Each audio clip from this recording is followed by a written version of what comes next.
Good morning. Umesh, are we ready? Good. Music's down, caffeine's out, eyes bright. So, welcome to How to Not Get Your Selfies Hacked 101. So the things that Umesh will do in the promotional stunt for this event. But first of all, let me just look out and say, wow. This validates a lot of the things that Umesh has been doing and working on for a couple of years now. And these aren't just the people that are the right people, which sort of begs the question, these people have voted with their animal on feet, but we've now got the digital brain trust of Houston in one room, and is that a good idea? So I'm not sure y'all should all fly together, and that would be my paranoid response. But first of all, thank you. I appreciate your being here. I'll be checking the Greater Houston Partnership. Welcome to the Cybersecurity Forum.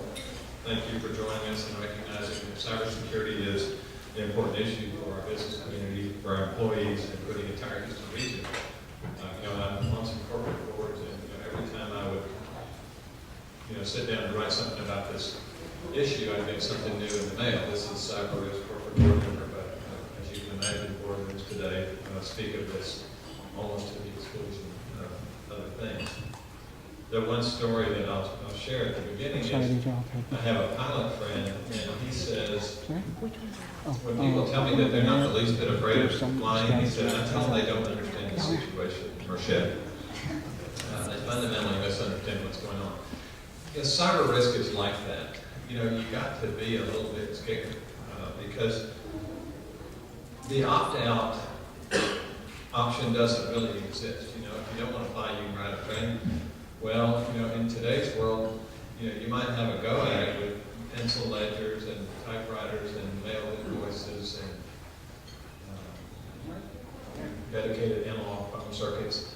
Good luck with that. Good luck with that. Because, if you forego, ACH and SEO and EBT, POS, you're going to be pretty soon, wait for it, DOA. So, you just really don't have an option about whether to participate in the digital world if you're trying to be in business today, or even in the nonprofit world as well. So this is not a risk you eliminate, it's a risk that you manage. So that means, it's a grind. You never get there. It's the shimmering mirage on the horizon. You keep riding. As Umesh and I have talked about this over time, and what his intentions were here, my concerns have always been two. And one is, Umesh, can you get your mind around this? I am anything but a technophobe, but it does start to feel like a big game of whack-a-mole at some point. There is a multi-headed hydra out there. There is an active evil in the world that's transforming these viruses all the time. And it's a real challenge. Can you master the subject matter such that we can talk about it with some authority? And fortunately, he has his brain and I have mine. His brain is perfectly suited to this task, and he would always just clear out me without blinking and say, yes. I said, okay, good. Glad you're here. My other concern was, I said, Umesh, we got to give people take-home value. We got to give people action items. Small and medium-sized businesses, big businesses have got consultants and they've got multiple layers, and we've seen that doesn't always work either. But we got to give people something affirmative to do to make them feel like they're actively managing this risk in an intelligent way. Because if it's about scaring them, I think they're already scared. And he'd say, no, I'm not telling that we're going to do practical values and we're going to give people actual take-home value, and we're going to do what GHP tries to do, which is to create value for its membership in all of its activities. I could give you the litany of data hacks ICE that have gone on. A number of cybersecurity events. Again, I think you know all those numbers. If you really want to get your roll your eyes back, then Jason from the Federal Reserve will talk to you a little bit about the number of things that they get on their basis. So the issue impacts the region in so many ways. It impacts our world in so many ways. But technology dependent businesses, information security is just essential. So, thank you for being here at this time, and I appreciate you allowing me to open. Do good work today. I'll be here for it as much as I can be. And let me turn this over to Umesh, and he can introduce the first panel. Thank you.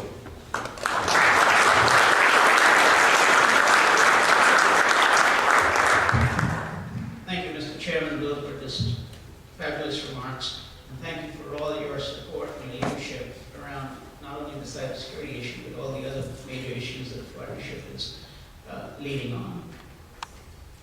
1870, the first U.S. trademark was granted. 1954, a U.S. cabinet meeting was televised for the first time. 1955, the microwave oven for home use was introduced by the Tappan Company.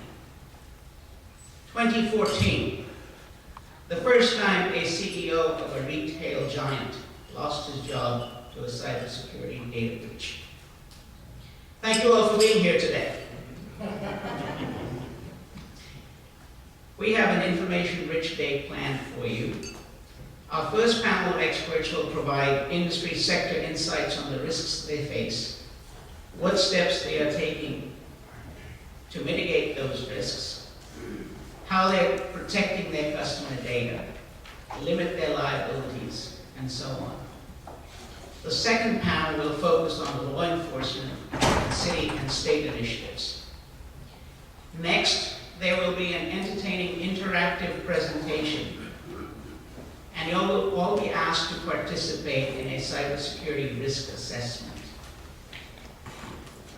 And the results of that exercise will be used in that presentation.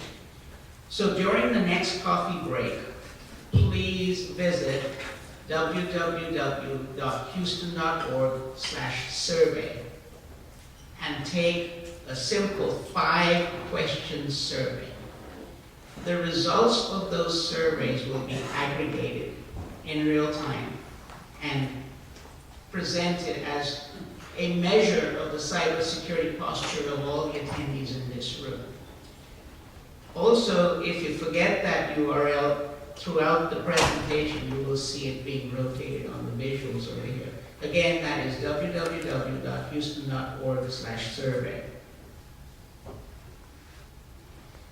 So then the morning session will round out with a presentation on what steps you can take to improve the security posture of your organization without breaking the bank. That is with a small to moderate budget.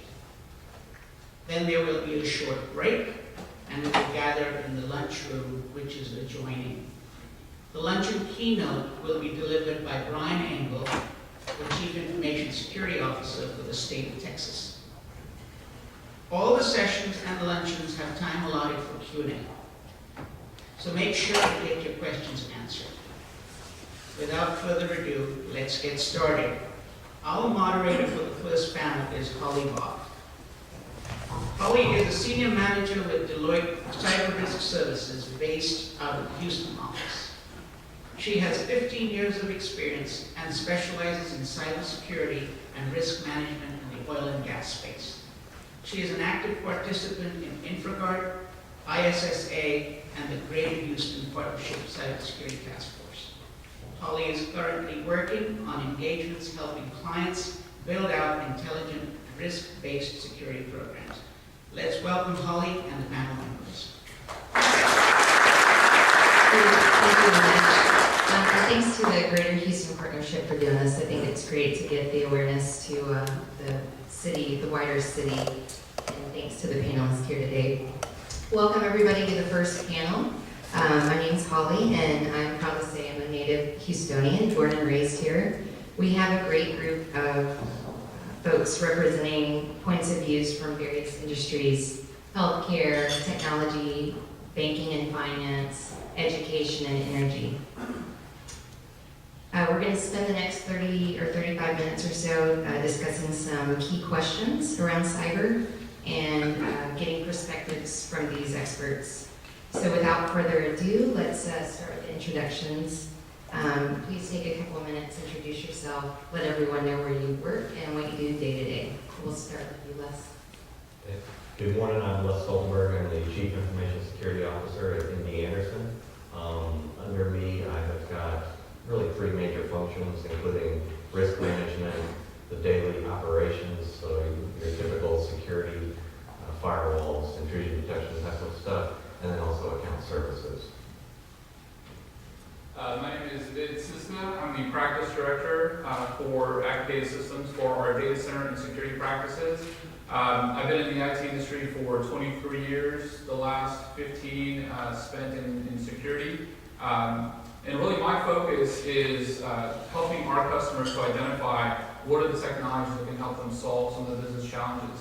As we know, the threat landscape is continuing to evolve, but so are a lot of the countermeasures. So Accudata is an IT consulting and integration firm, and so my job as a practice director is to really look at what are the vendors and technologies that are out there that can really help our customers to mitigate those threats.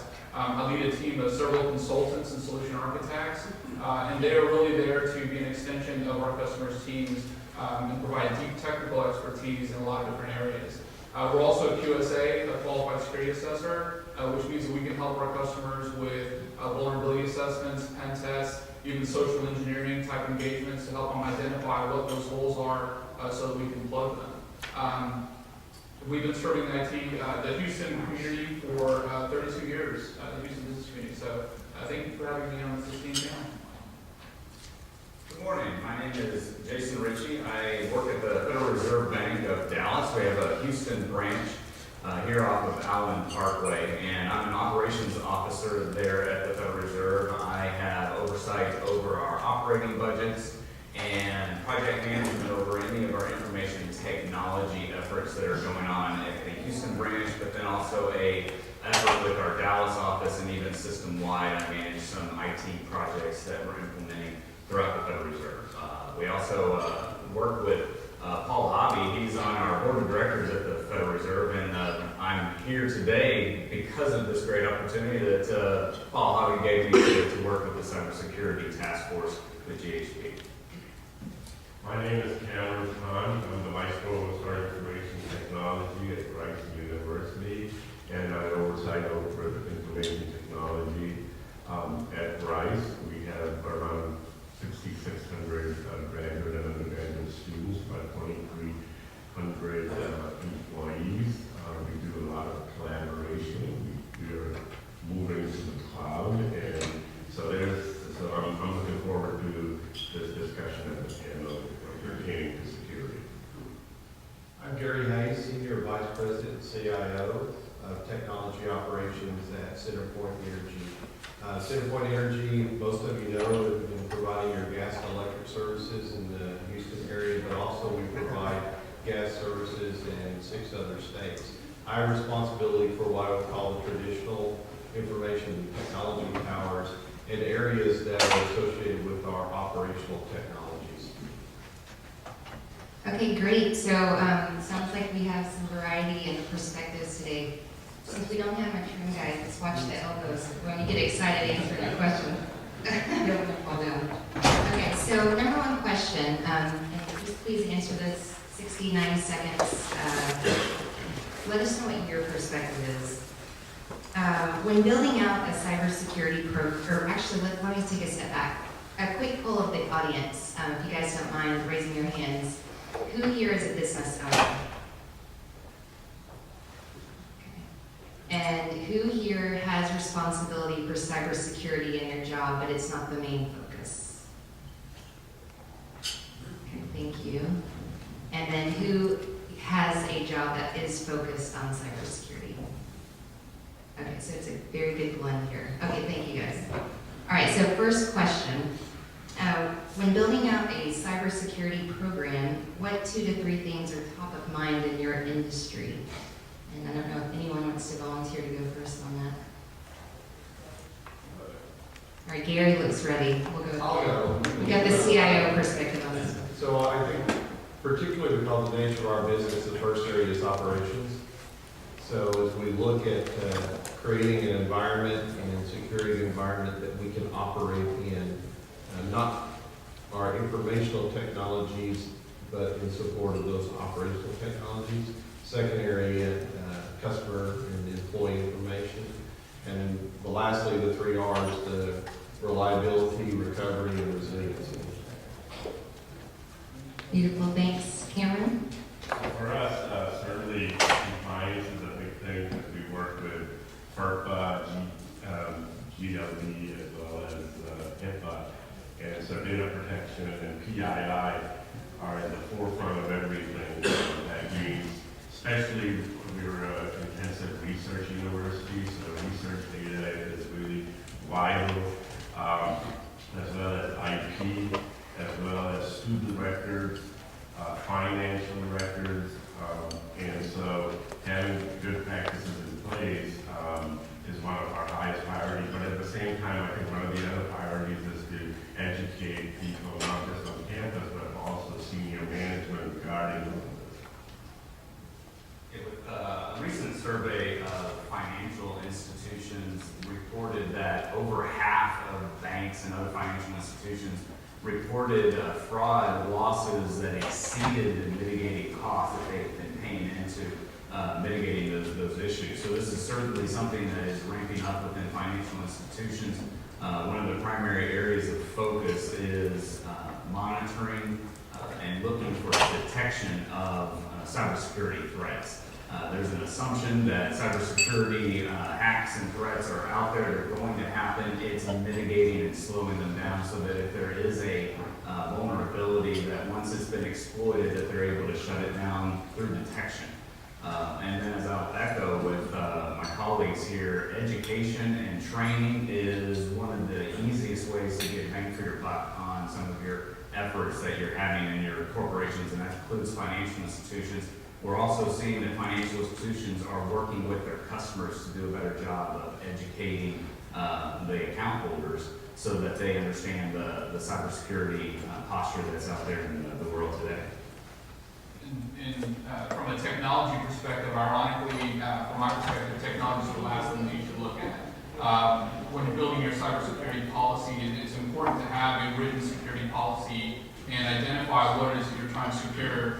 And then once you have that clearly defined, then finding the technology to enforce that policy becomes a lot easier. And I think really the trap that a lot of folks fall into is they'll go look at the technology and say, well, this technology can help, this technology can help. But if you don't know what you're trying to protect and what the security policy should be, typically those technologies are implemented incorrectly or they don't protect you the way that you think they are. And then from a healthcare perspective, we've really been focused on building out our risk assessment process. Right now, we're very mature from an application perspective. So any new application that comes into the environment has got to come through security. But things like medical devices, other technologies, infrastructure, things like that, don't necessarily come through as yes. We're working on building out that program for two reasons. One, it's very good practice. Number two, if or when something happens to you, the first thing the OCR is going to ask you about is the risk assessment process. So taking that risk-based approach is very, very necessary. The other thing that I've been building on is basically the visibility, increasing the visibility on the network so we can identify issues and solve them. If you don't mind, I'd like to comment on Bid's statement about human resources being an important element of cybersecurity. There was a recent court case where a financial institution had very robust technology in place to prevent fraud in their payment system, but they weren't putting any human resources to monitoring those systems and looking at logs and responding to any of the threats that were being reported out of their technology systems, and they lost the court case in excess of $1 million. So there is a dual effort where you need to put technology in place, but you also have to have the human resources around the situation to ensure that you're being protected. I always tell my management that we don't put in anything that is going to reduce headcount. So, I mean, that's an interesting topic, right? I mean, if you're going to be prepared for what could happen, you know, maybe you guys can share a little bit about what kind of attacks are happening most often in your industry that you see, and maybe what the motivation behind that would be. I don't know if you want to start. I'll start. The majority of our attacks are probably what I would classify as drive-by phishing. We believe it or not, we filter over 98% of our inbound email never gets delivered to the end user. So that's a very common method to get in. We're seeing nation-state actors with the community health intrusion that happened several weeks ago, and then obviously organized crime with the motivation. A healthcare record is worth about $40 on the street because it is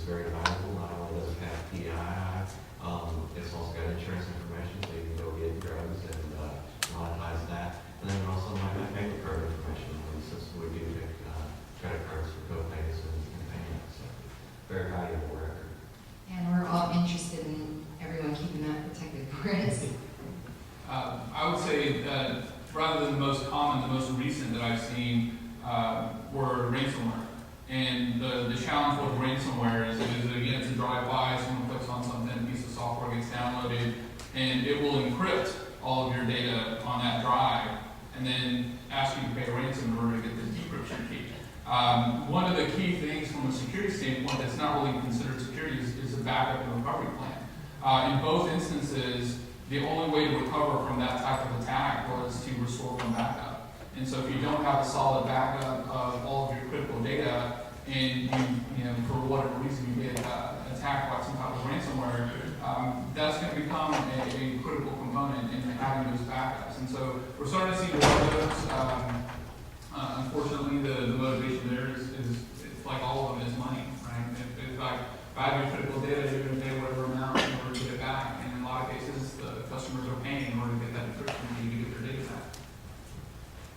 In the financial services industry, there was a 2014 data breach investigation report that said 75% of all attacks are either web app attacks or card skimmers, little devices that might be put on ATM machines or gas station terminals, and then denial of service attacks. So 75% of what banks are dealing with are in those three categories.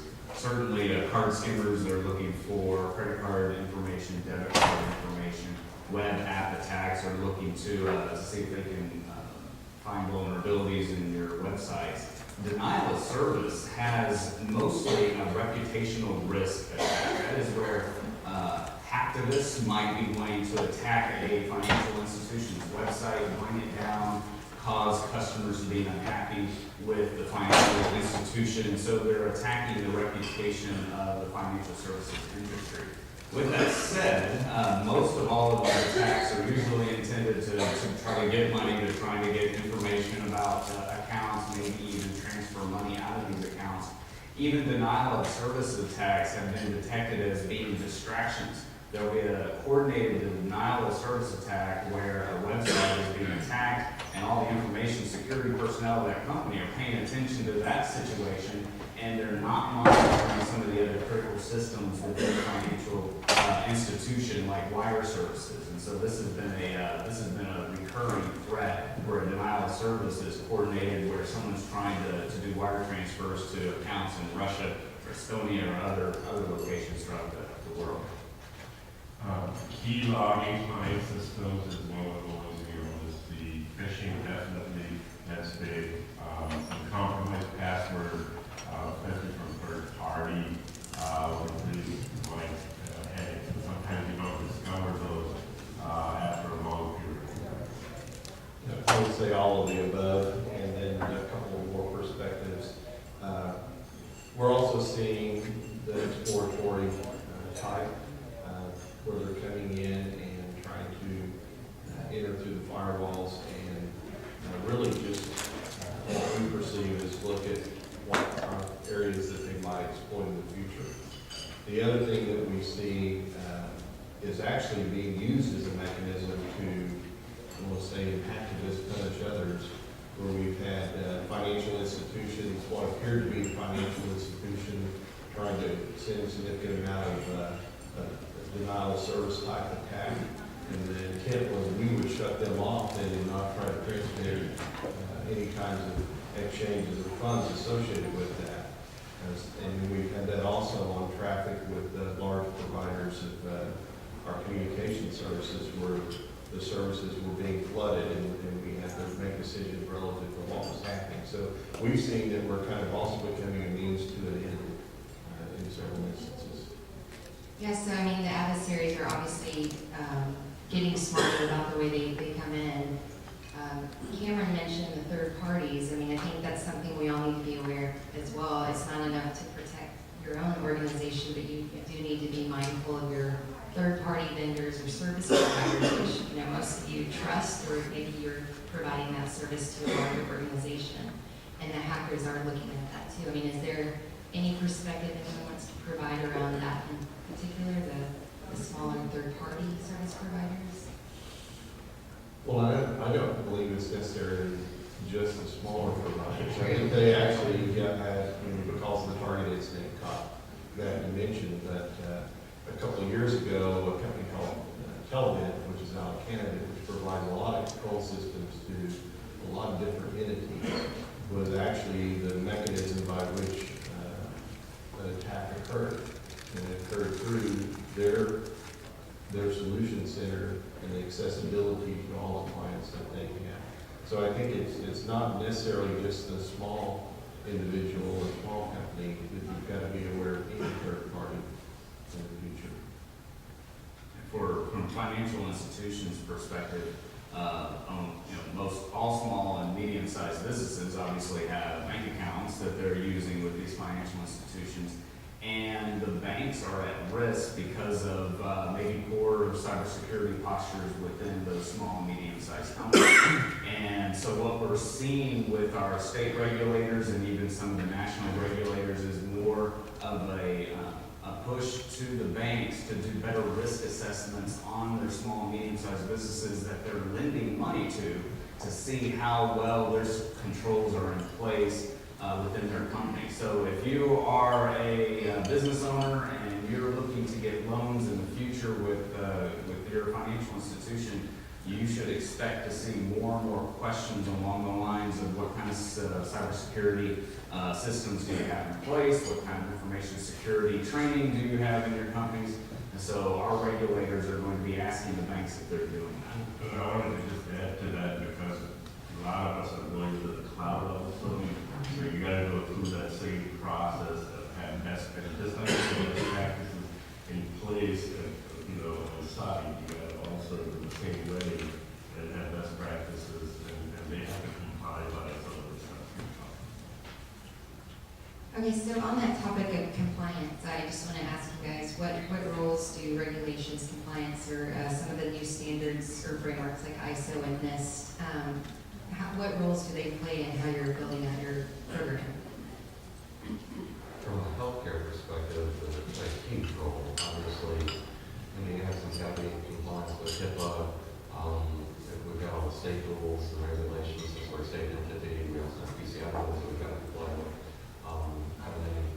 And we also work off of this. So we've taken all these different frameworks and we try and take the most restrictive in any particular category, and so we go with them over in compliance with everything.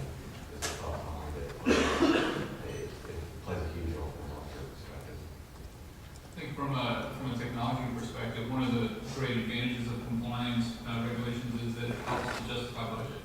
And even in our customers that don't have any compliance regulations, a lot of times they'll follow whatever the strictest guideline is. But when they have compliance regulations, it's easier to go and say, well, these are the controls that I need to have in place. Therefore, we need the budget allocated from an IT perspective. And the ones that don't have compliance, a lot of times they're fighting that battle. It's kind of like insurance. Right? What we've learned in the banking industry is that national standards maybe work a little slower than what's necessary.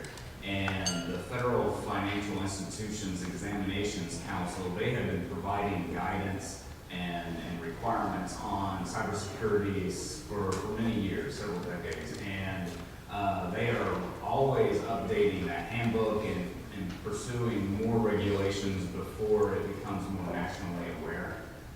And what I would say is that there's going to be more of a push with that council, and state regulators have the freedom to add more requirements before anybody else comes up with them. So from a financial institution's perspective, the FFIEC handbook is what's going to be pushed to those institutions, and both the federal and state regulators have the freedom to ask a lot of questions and pursue regulations that haven't even been documented formally in some law.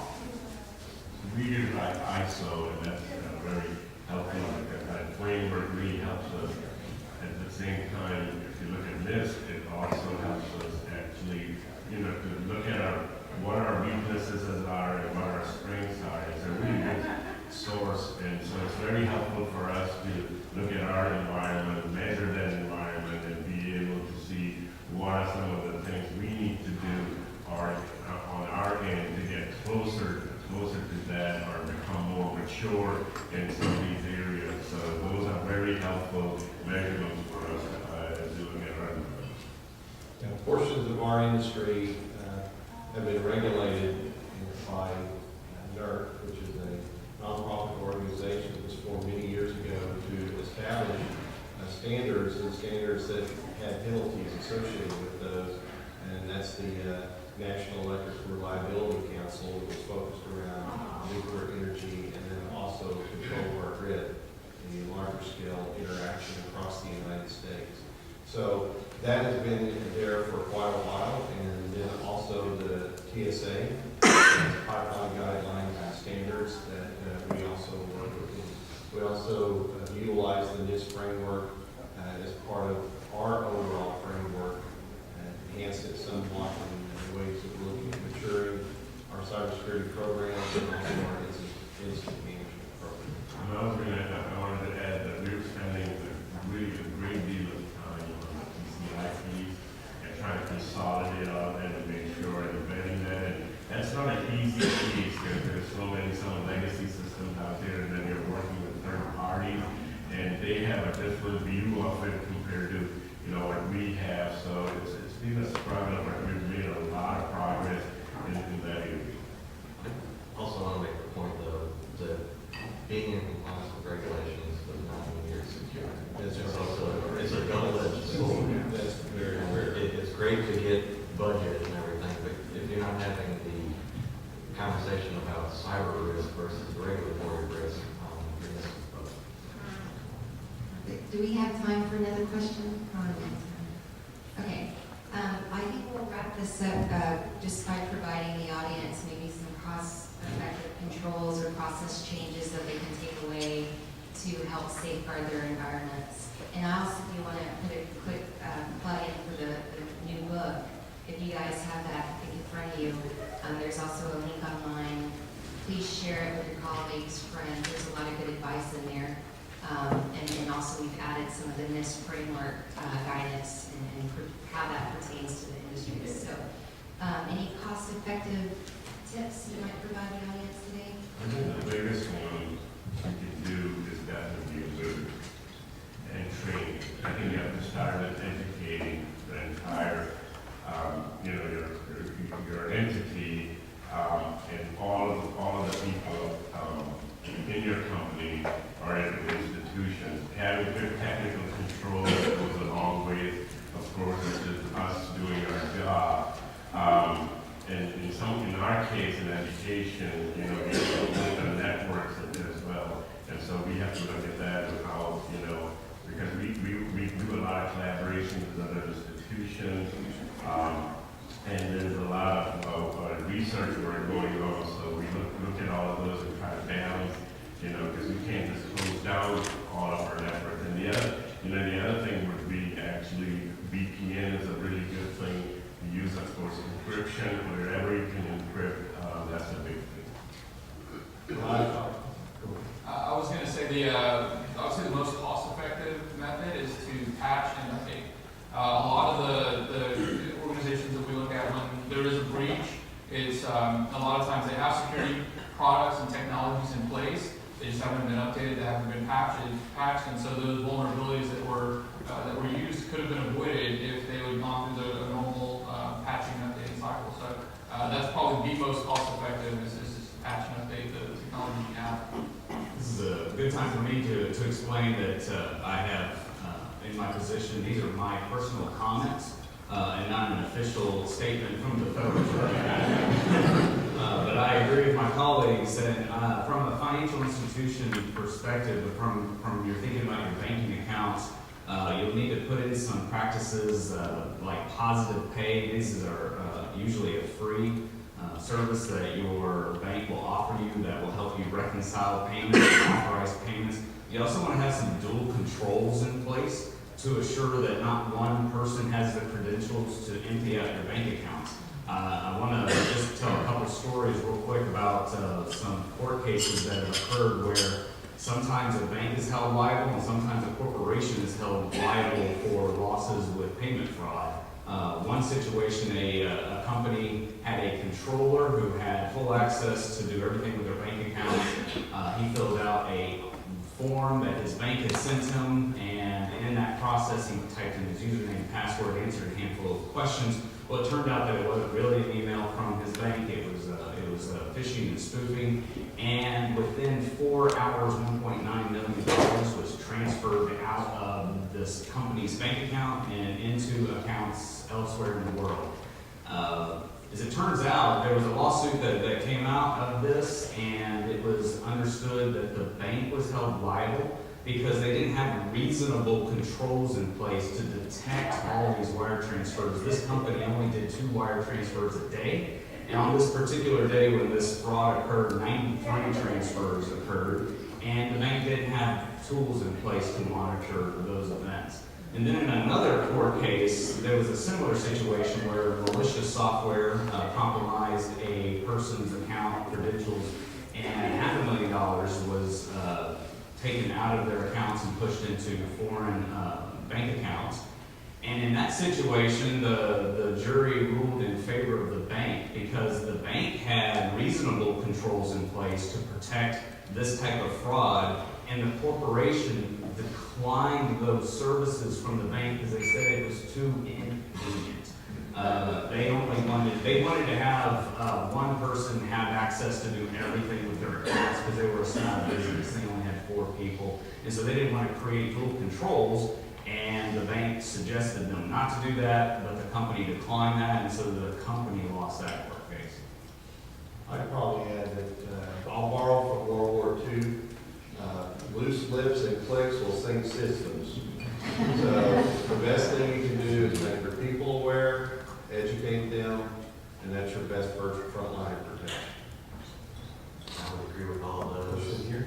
And then also taking a risk-based approach, right? You can't cover everything, so figure out what the risks are and go after the bigger ones first. And the OCR will be asking about that as well. All right, well, thank you so much, gentlemen. We are Got a going question to here? we have about 15 minutes for Q&A, so just a second, sir.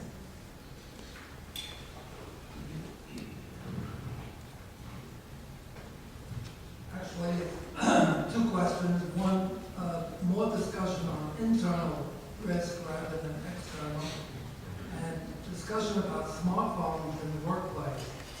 Every employee walks in. So I'll take it from a healthcare perspective. The internal risk is huge.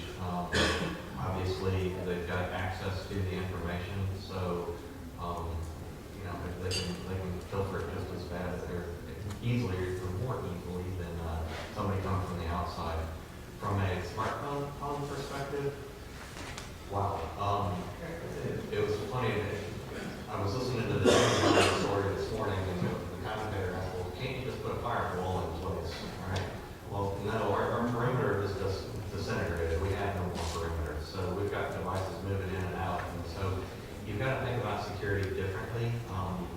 The mobile phone is the next frontier, but you can put in some technology to help protect your data, but it's just another avenue of grabbing your information. I think I agree. It's the next frontier. That's the new computing paradigm. That is how we're going to be computing. And I think I go back to the first statement that I made was that once you have a security policy in place, there's a lot of mobile device management technologies and things that are out there. But if you have a security policy, then it should just be extended to the mobile device, the same as an internal laptop or an internal device. Once you clearly define what your security policies are, there are technologies out there to try to enforce them. And there is a balance between the usability and the business function and then the security. And that's where you got to weigh the risk of what's the data that you're trying to protect. I see a lot of people focusing on trying to lock down their phones, but the back door is wide open with VPN access and other security holes. So really that overarching security policy and then applying it to all devices, regardless of whether it's a smartphone and iWatch or whatever is coming down the pipe, as long as you have a solid security plan in place, there are technologies to try to help and mitigate those risks. And I'll second that piece, and then on the internal piece, 2-factor authentication, I think, really helps when it comes to the internal business. Yeah, because it's more and more challenging, to your point, that we really should be cocooning and being closer in and not having those exposures. Our technology world is just opposite of that. We have a world in which we can collect a set of services. We have a world in which we draw from for those services that are invited into our workplace. So I think knowing who that is, the number one reason that security clearances are denied at the very first step is a credit check. Because those are the most vulnerable to being seduced, often are seduced relative to money. So knowing the backgrounds, doing adequate background checks, making sure you have the procedures and things in place to watch and monitor your environment is critically important as we move forward. Thank you. Any other questions from the audience?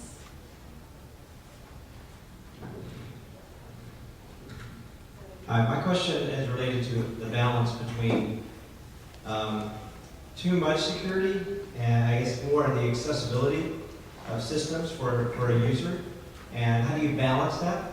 And then what role would I guess biometrics play in that? Given like the Apple fingerprint on the phone, how does that all play into a good security? I would suggest that as we've told our stories here, dual factor authentication is going to be something that is a standard. Everyone's going to be doing that. I know there's an inconvenience factor. Maybe there's a token where you have to type in a username and then you have to type in a token's 6-digit number. And there are some frustrations with that from a convenience perspective. However, the value that dual factor authentication brings is so significant that it's worth telling the story of how that is to secure your systems and to assure that there's no breaches, or it reduces the risk of having a data breach. So I don't think that this will be a conversation that really changes. We're going to have to tell our customers that we need to put more security in place because we are vulnerable if we're just depending upon an 8-digit password to protect us. I think, this is not going away. Yes, it's a little bit of an inconvenience, but the reality is I bet you everybody here and out there, if you looked at your budgets 5 years ago, 10 years ago, and compared to now, what you're spending as a percentage of security, it's probably a lot higher. I know it is for us. And it's just the reality of things, because now people are going in the cloud. They're doing a lot of things out there. There's private or hybrid clouds. There's all kinds of things, where our data is being moved around. And it is really essential that having a training program or awareness campaign is so important. October is Cybersecurity Month, right? So this is the time you get going, but we should be doing this year-round. And I think one of the key things about the inconvenience from a user perspective, the reason that it's inconvenient is because the users don't know why it's there. And I think that's where the education really comes into play. When you start to recruit all of your employees and all of your users as part of your security policy and your security protection program, then they start to understand, well, the reason this two-factor authentication is in place is to prevent someone from stealing my data, from hurting the company that I work for. And so once you start to recruit them and they understand why these security measures are in place, they're less likely to try to find a way around it. And so I think that's key, and that's what's really lacking in getting the users to accept those security controls that are there. I think I've actually found it's becoming easier because it crossed the boundary of professional things you had to do into the personal things that are happening to you.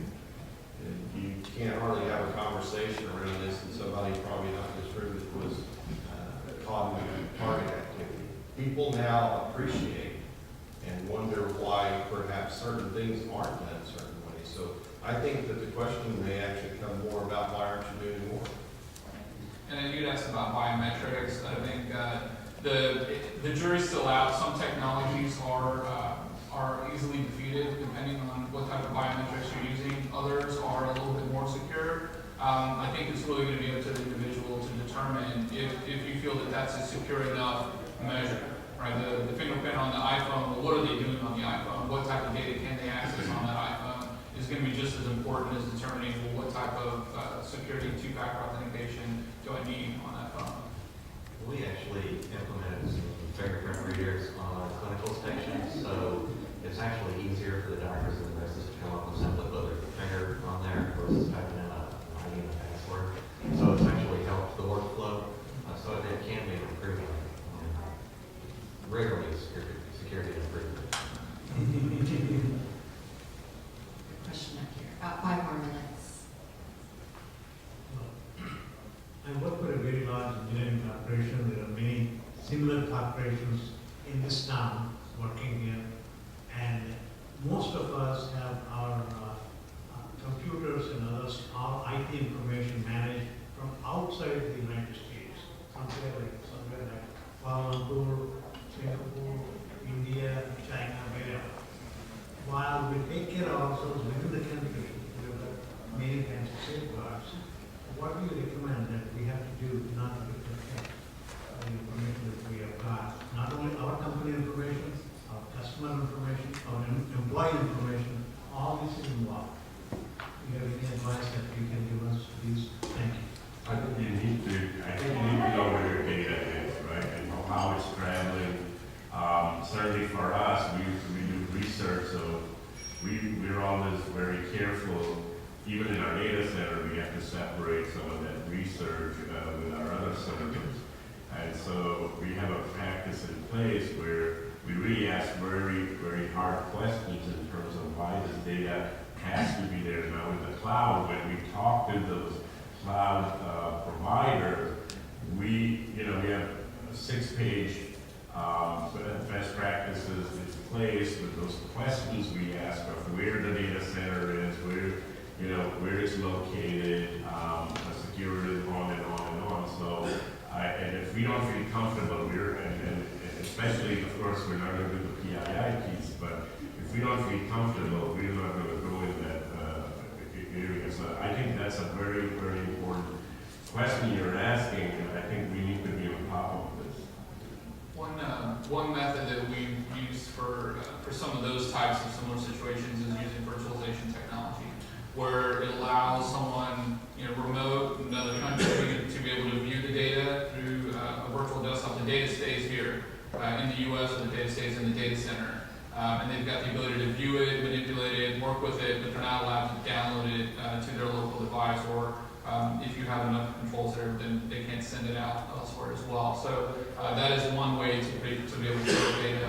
Obviously, your situation is going to be unique. Depends on, they talk about large CAD drawings that, can you virtualize those in the data center? How much horsepower do we need? And so those kind of questions.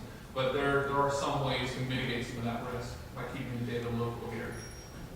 It sounds more paperish, but reality is you have to contractually make sure they're obligating themselves to what you're asking them to do. Because, and that begins in the qualification of who you're looking at, the contractual terms, the insurance, all the things now. Those are the, used to be indemnities, now it's cybersecurity that we are the final hooks of arguments relative to what you're going to do to award a contract. And then within those, you have the capabilities to require the audit requirements that are associated with that to be provided so that you're getting validation of that, and your capabilities to audit that. So that's no guarantee, but that implies some obligations that you have the capabilities to validate and that they have the obligations to fulfill. And to be careful to make the assumption that just because the data center's in the United States, that your data's safe. That's right. That's true. The contractual obligations and the monitoring and risk assessments, those are still going to be needed regardless of where those data centers are. Okay, we have a couple more minutes. Any other questions?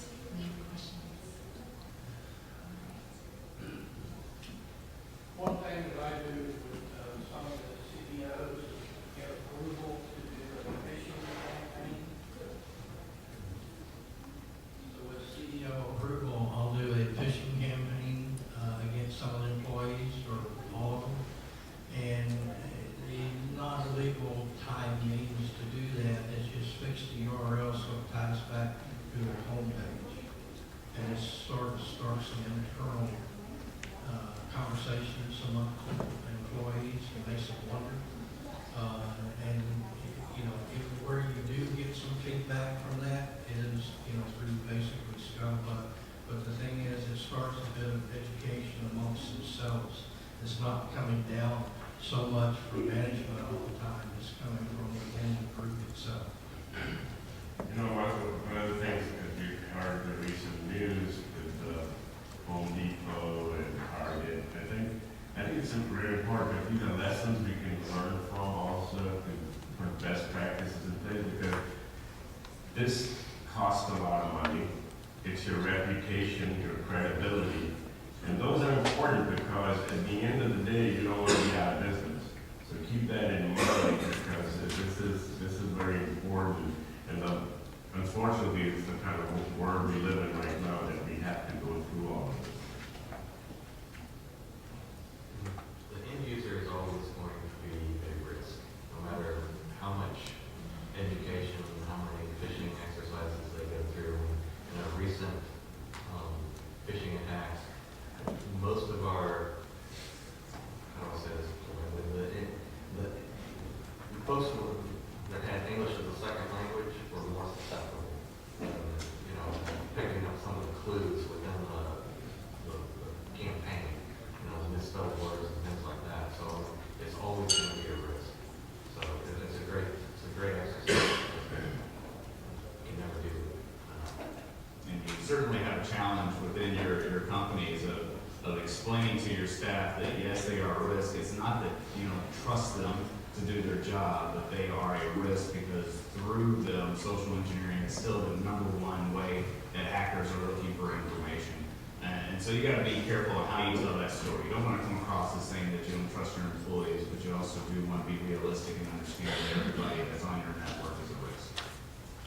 Personally, on that, we did a social engineering test, and I was in the hallway where you're talking to another individual, and a young lady walked up and said, I found this thumb drive, and I don't know what to do with it.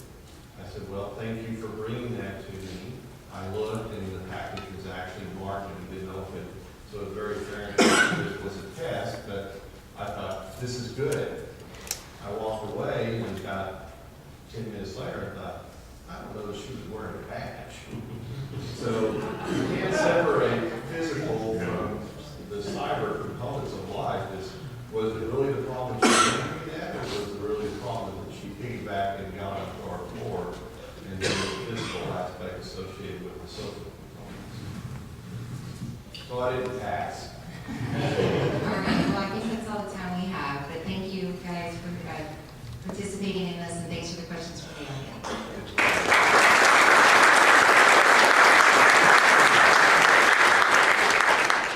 We are running almost to time. We will make that up during the break. We get about a 10-minute break to stretch and be right back for our second panel. 9:45. Thank you.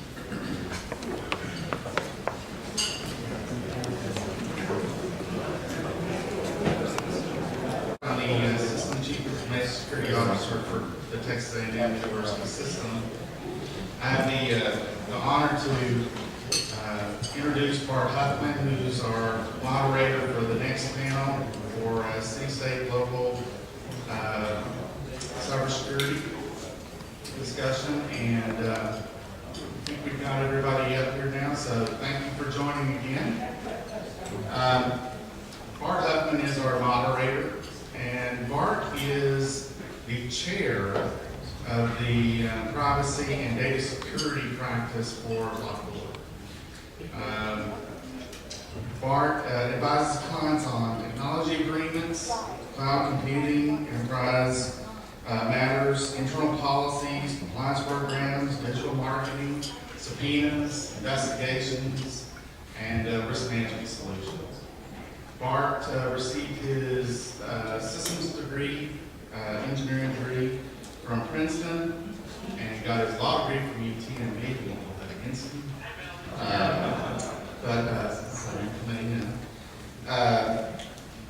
He was admitted to the law practice to permit to do law practice in Texas, California, New York, and also before the U.S. Patent and Trademark Office. So he's a very accomplished person. He is also a certified information privacy professional, a CIPP, which is well known within the circles of the and serves on the Certifications Advisory Board on the International Association of Privacy Professionals. Everybody welcome Mark. So that was a longer introduction than I deserve, but I appreciate that.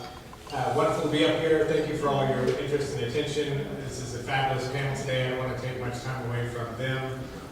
I'll have a couple of introductory remarks here, but first, as in the previous panel, I'm going to let the panelists do a little bit of their own introduction before we get started. So let's go ahead and start with the sheriff.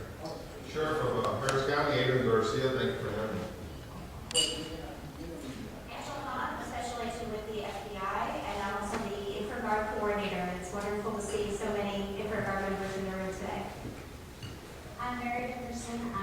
My job is Chief Information Security Officer for the University of Houston and the University of Houston system. I'm on the panel in my role as an appointed member of the Texas Cybersecurity Education and Economic Development Council, which was established by the legislature. David LaPlante, I'm the Chief Information Security Officer for the City of Houston. As of August of this year, just moved to Houston in February, so I'm new to Texas, don't hold that against me.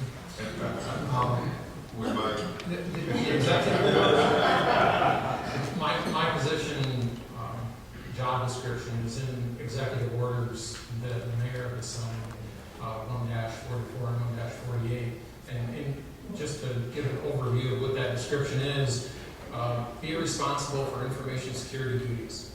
So that covers it all. All right. Well, we're glad someone's at the helm there on that, that's for sure. Thank you again. It's a fabulous panel. We're going to talk today for the public sector. You heard from the private sector earlier. We look a little bit at what's going on in the public sector, what information sharing mechanisms are available. And what are some of the initiatives that are out there to improve cybersecurity and cybersecurity awareness? And then also, especially when we get to Mary and Texas Council, we'll talk a little bit about the cybersecurity industry in Texas as such, as an industry. But first, I want to open with some remarks from the sheriff. And again, we're really glad he could take some time out of his day to be here with us today. He can give us some perspective on the activities and priorities of the county and what measures are out there, what people should be thinking about to deal with the inevitable cyber threats that we all live with every day. Wonderful. Well, thank you, first of all, for having me on this distinguished panel. Over the years, we have seen violent crime drop exponentially. I mean, it's just taken an incredible nosedive. But when you take a look at the amount of dollar value that is lost with what is occurring, people have figured out that they don't need to hold guns or knives on folks anymore, but just get behind a keyboard and get to work. And then you look at the issue of the fact that in Harris County, as an example, we get about 150 reports a month of individuals citing some degree of identity theft of individuals who've never stepped in Harris County. That's the microcosm, if you will, of what I think cybersecurity is.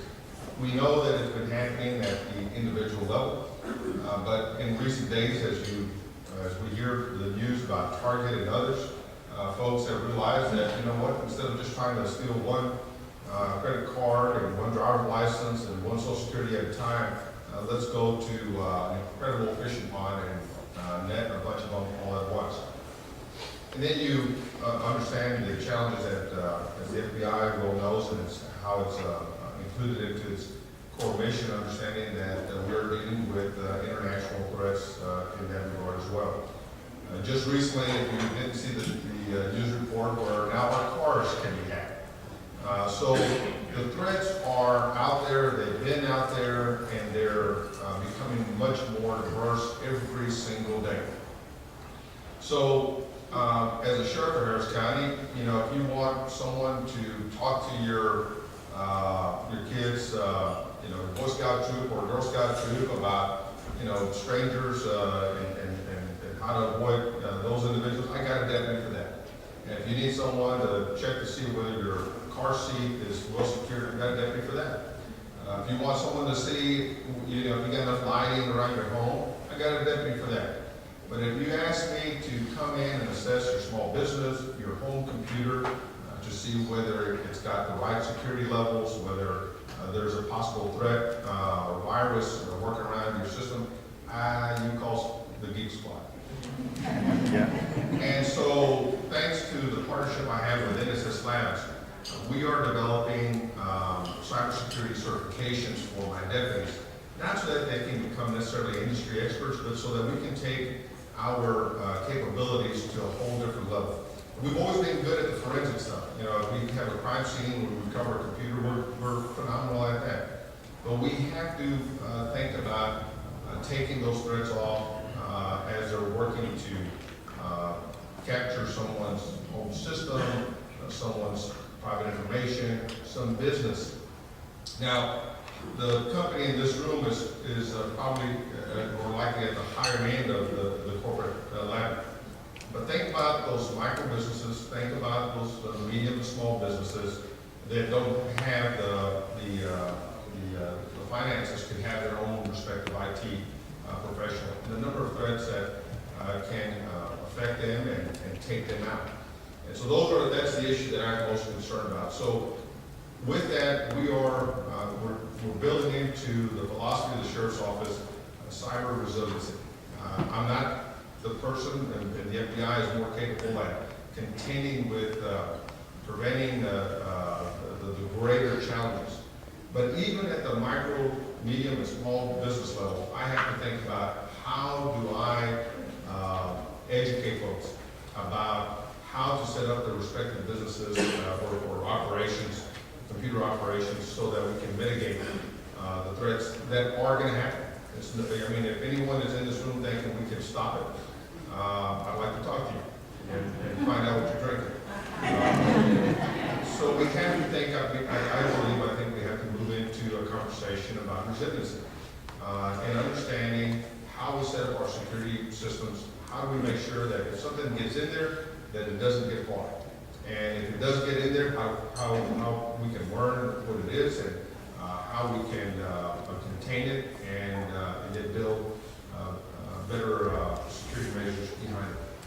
But this is a new paradigm shift, if you will, for local law enforcement. Because we typically have said, we'll leave it to the FBI, we'll leave it to the corporate professionals, someone else is going to fix it. But the reality of it is, those calls are coming in. I understand them as identity theft, I understand them as, credit card fraud. But the reality of it is cyber threat. And we have to make sure that the local level is just as prepared as our federal partners to contend, especially in a territory that is Harris County. I mean, over 4 million people, and we have national security assets right here in our own backyard, the Port of Houston, keeping them awake many times, understanding what could occur there, a catastrophic threat. I mean, if someone were able to do what they could do to a park, to the Port of Houston, it could or it could affect our economy by over $300 million a day. So that's the kind of things that we have to think about. And as a sheriff, I'm working to make sure we think about our security overall in a 21st century kind of way. And so I don't want to call the Geek Squad anymore, and I don't want to assume that it's somebody else's problem, but I want to make sure that our folks are prepared to be supportive of our local community. Thank you. Thank you, Sheriff. Yeah, and what a great perspective and an excellent example of the focus on critical infrastructure that even to step to the side to the federal level for a moment that sort of led to the whole presidential proclamation and the executive order that then led to the NIST framework. That, it's really not, cybersecurity has gone from just a corporate information security measure to being a public safety issue as well. And that it's a theme that we've seen, and I think we'll continue to see. Earlier there was a discussion about in the banking sector, right, there's sort of the need for dual authentication, because you can have all these controls in place, but if one person's got the controls, then you're in trouble. Same thing we see in the cloud. Clouds have all kinds of whiz-bang security measures and all that, but you want to make sure that there's not one person, the wrong person doesn't get behind that instrument panel. because they sure can do a lot of damage. All right, so just to move on, let's do step over, like I say, step to the side and talk federal for a moment.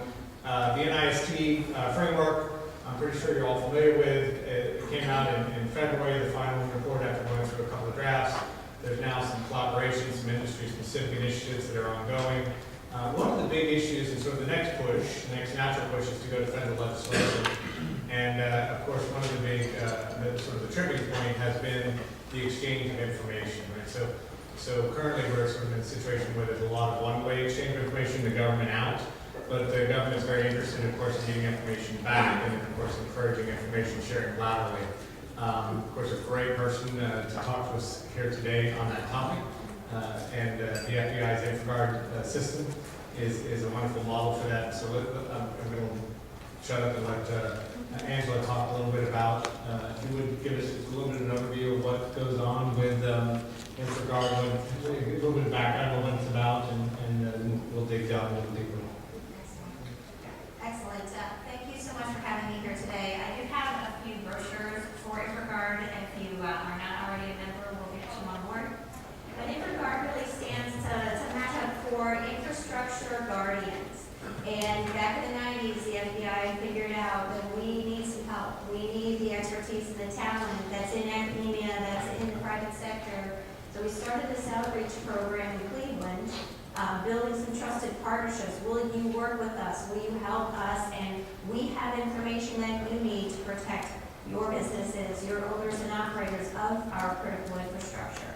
So that grew into a national program. Now there are 84 chapters of InfraGard. It is a public-private partnership. And what do I mean by that? I mean that we have a responsibility to InfraGard members to share information, actual intelligence that they can use to help protect their systems, to help understand what we need from them and give them tools to report that information to us.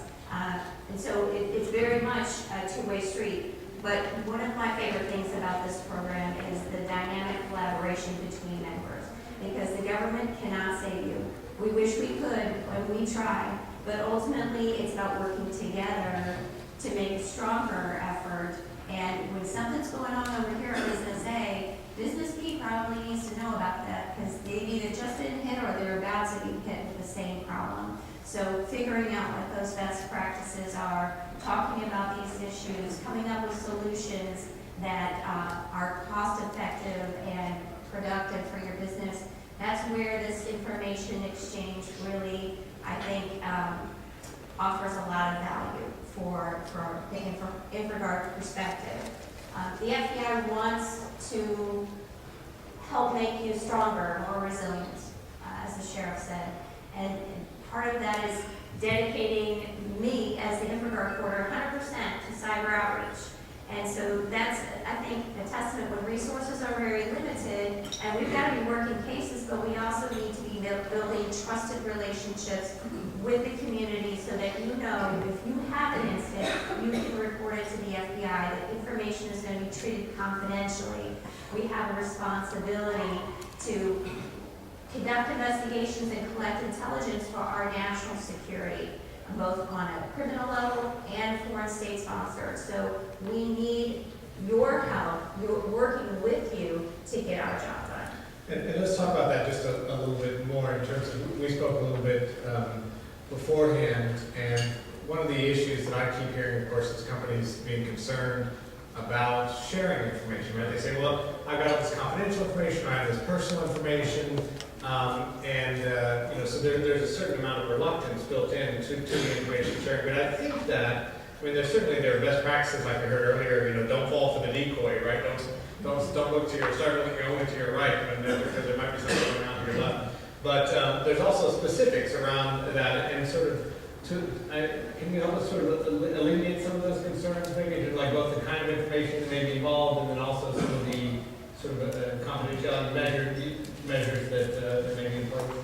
Well, it's really, investigations really rely on your cooperation. We do have federal authorities to collect information in the form of subpoenas or FISA warrants. We have those, but we also have consent. incident, an intrusion, and we will narrow the scope of what we need to look at to find attribution, to identify what's been taken, help you understand where your vulnerabilities are, you know, what did they get, how did they get it, what are they doing, what else are they looking for, and that really requires working together on it. And so, working with you, not to further victimize you, but to help work with you and find out what you need to know about the status of your system and your situation.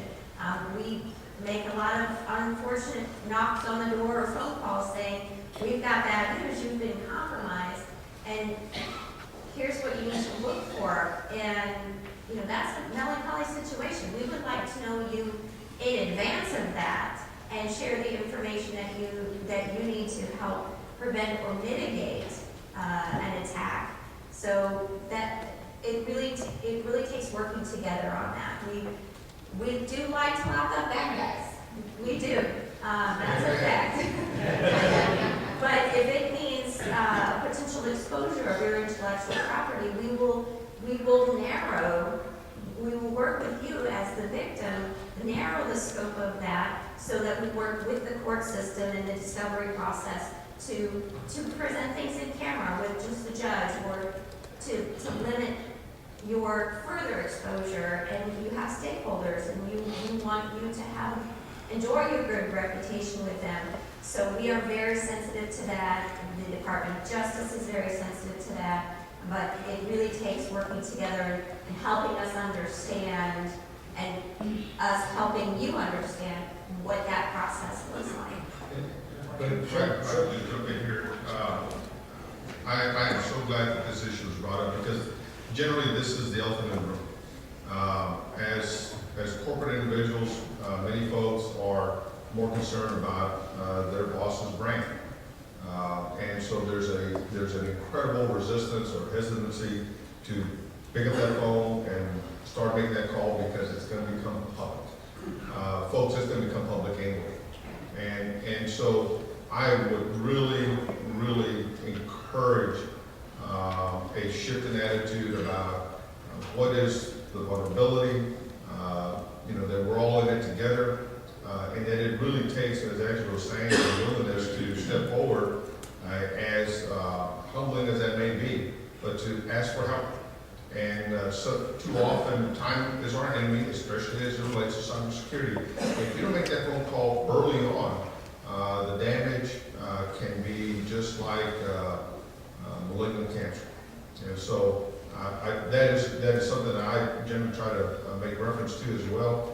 But it's the willingness to say, this intellectual property that I have, this brand that I'm responsible for, it's on my watch, and my job to say, I think your company, your bosses are going to respect you and appreciate you more that you took decisive action as quickly as humanly possible.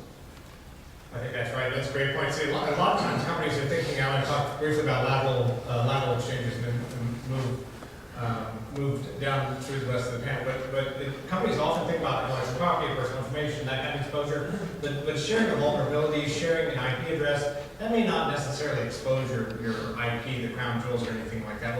But the real, like I said, the elephant in the room is really that people don't want to necessarily say, we think we may have been hacked, right? Because that may make them look bad. And hopefully in today's climate, it's like I say, it's a resiliency thing. It's not a whether but when kind of issue, and everyone needs to sort of realize that and act responsibly.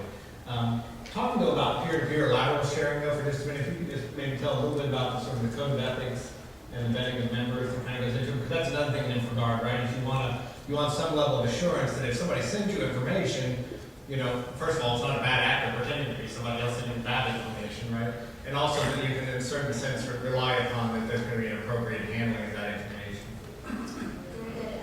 So the FBI, we can't have you relying just on what's on Fox News. Nothing against Fox News, but they don't always get it right. So we have information, it's sensitive, and the bad guys want it so that they can have an advantage of knowing what we know. But we need to get it to you, and we need you to protect it. So who can we share that with? That's why FBI, eyes only, takes that application and conducts checks for criminal history, for whether you're the subject of an investigation, or whether you appear, at least on paper, and sometimes I make phone calls, to be a responsible citizen who will protect the information that we share with you. Because once it's out in the wild or on the web, the bad guys are doing their homework. So they want this information. They want to take that IP address that they now know we know about, and one off it, and make it slight tweak to a malware to overcome our defenses. So the sensitive information that we share, both electronically via email or on our secure website that all members have access to, that's got to be shared with the right people. And it also gives some sense of a trusted environment when members know that other members have gone through the same scrutiny. And we all abide by a code of ethics. As Bart said, that means that we protect other people's information like we want our information protected, so that we can be a little bit more forthcoming about some sensitive areas of what we're seeing and our vulnerabilities, what we're doing about it, because there will be no attribution. When you walk out the door from an InfraGard meeting, you don't say, company XYZ is getting hammered with this problem. You say, fellow InfraGard member is seeing this in their business, and here's what we need to do to address it when it comes our way. Be on the lookout for this type of information.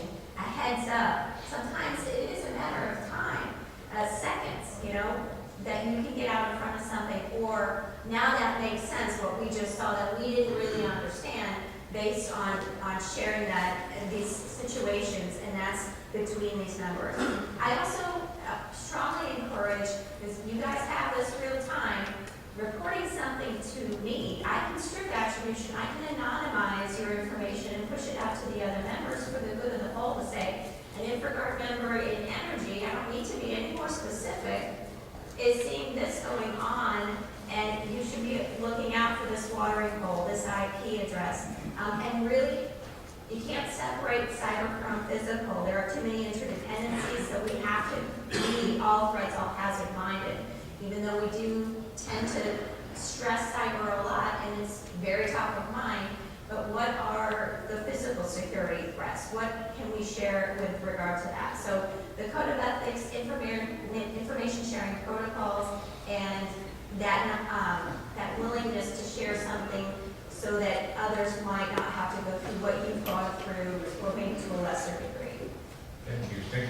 And so let's move on through that. Thank you very much, Angela. Let's move back now, or aside to the state side of things. Mary has agreed to be here to speak on behalf, not necessarily just about her, or not primarily about her roles as Chief Information Security Officer at the University of Houston, which could be certainly interesting in and of itself, but also as a member of the Texas Cybersecurity Education and Economic Development Council. And anybody that can repeat that gets a special star.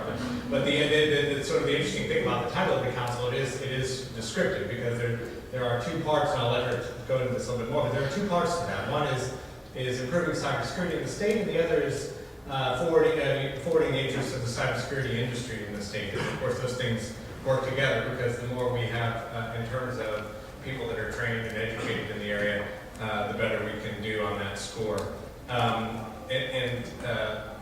Mary, if you want to tell us a little bit about sort of where we are today. There was a report that came out in 2012, and it had a number of recommendations, and then most recently the legislature has extended the life of the council by a couple more years. And can you tell us a little bit about some of the focus areas at this point? Absolutely. So when the council came up with our report, which was issued in December 2012, as Bart said, in order to come up with our recommendations, we did a lot of surveys throughout the state of Texas. We talked to a lot of people, we met with people, we sent out surveys through email, we got a lot of information, but there were some resounding themes that came from what we were hearing. There are pockets of excellence throughout Texas with respect to cybersecurity. Greater Houston Partnership and the report that you have before you today is a prime example of this. There are areas that are truly doing outstanding work in recognizing what the threat is, communicating awareness of that, and giving practical ways that people can address those. We have that with respect to awareness, we have that with respect to education, we have that with respect to industry and practitioners. But these are isolated places throughout the state, and at the time that we did the report, we didn't see a lot of collaboration to really leverage these things for the good of the whole state, and to really build the communication channels and the collaboration, as you've already heard on the panel, it is really vital to being successful in this area. So one of our recommendations from the council was that the state needed a cybersecurity coordinator to look at all of these programs throughout the state, to leverage the best of breeds, to communicate this among our public-private channels, to really build a good coalition to address this. And so that, I'm pleased to say, has been accomplished. Brian Engel will be the keynote speaker at lunch. He's the state CISO, and he also serves the role of cybersecurity coordinator for the state. So through Brian's efforts, he's leveraging these best-of-breed solutions. Some of the initiatives that are coming out of that speak to some of the other council findings, which were in order to increase industry within Texas, not only with respect to the cybersecurity industry itself, but specifically to build economic development through energy, through finance, through some of the other ways that Texas is really known as a business leader throughout the country. In order to do that, we have to have a good cybersecurity workforce. So the education pipeline is very important. It's important to not only educate our citizens as to how to protect themselves and avoid being the victims of the statistics that you've heard, but also to make sure that they are in positions to get these good cybersecurity jobs that are out there. And by providing a very competent, skilled workforce, it will attract more businesses to Texas because they know they can get the resources they need to support their critical operations. So some of the initiatives that are going on in these areas have to do with the Cyber Patriot program, which is a federal program, or it's done on a national level through the Air Force Association. And it takes middle schoolers, starting this year, and high schoolers, and shows them how to be cybersecurity experts. They get hands-on training in simulated exercises. It's a competition. They can go to the national level. Businesses are recognizing the value of what these students are doing and awarding them with scholarships. They're funding them with internships. They're also providing resources so that the companies can get involved with not only mentoring these students and hopefully providing work channels for them as they progress through their education, but also to leverage the knowledge that they have and be able to share the knowledge that practitioners in these companies already have. So it serves to not only reinforce the education, but also to build the pipeline that we're looking for. That's one of the initiatives that's going on. As I'm sure you are all aware, Texas has a huge number of veterans that are within the state that have returned from active duty, that are transitioning out of the services. That is a great workforce that we can certainly leverage for the good of the state and ultimately the country. So there are a lot of programs there to develop that. The key to all of this is coordinating and communicating among the different groups. So one of the other initiatives that's coming out of the state office is a Cyber Texas initiative. And what Cyber Texas will be, you'll be hearing more about this in the coming months, is really an opportunity to build the industry partnerships with the private entities, the public entities, bring everybody to the table through forums such as this and others to say, these are the challenges that we have, here are solutions that we have, here's how we can work together to come up with solutions. So it's really building on all of the things that you've heard from the threat perspective to say, you know what, we really have awesome areas that we can contribute to this and that we can address this, but we have to work together and communicate in order to do it. And those collaborations are very important to leverage those as well. That's great, Mary. Yeah, thank you. And do you know if Brian's going to speak a little bit more about how people can get involved in that Cyber Texas? I believe that he will as part of this thing. If not, like I said, in the coming months, you will be hearing more about Cyber Texas and those initiatives. That's something that we'll be communicating through the Cybersecurity Task Force here and through other channels as well. Excellent. And so that kind of just continues to reinforce the theme I'm hearing emerge from the panel is really that cybersecurity is certainly not something that sits all by itself, right? So the whole notion of the fact that if you want to build other industry in Texas, anything, right? Like you better have a good cybersecurity support force along with you today. If you want to do that, obviously you've got to have education, right? And the other point you made that I think bears sort of emphasis as well is that cybersecurity is not just technical, right? It involves and then some of these cyber patriot programs that might emphasize presentation skills, strategizing skills, budgeting skills. There's a lot that goes along with it. You can't just be a technician in a back room. The issue is more than that. So. Absolutely, and as Jason said in the panel earlier, you can have all the technology in the world, but you need a person to actually be able to say, and here's what our threat is that it's building on that. Right, and having the right skill set too. Right?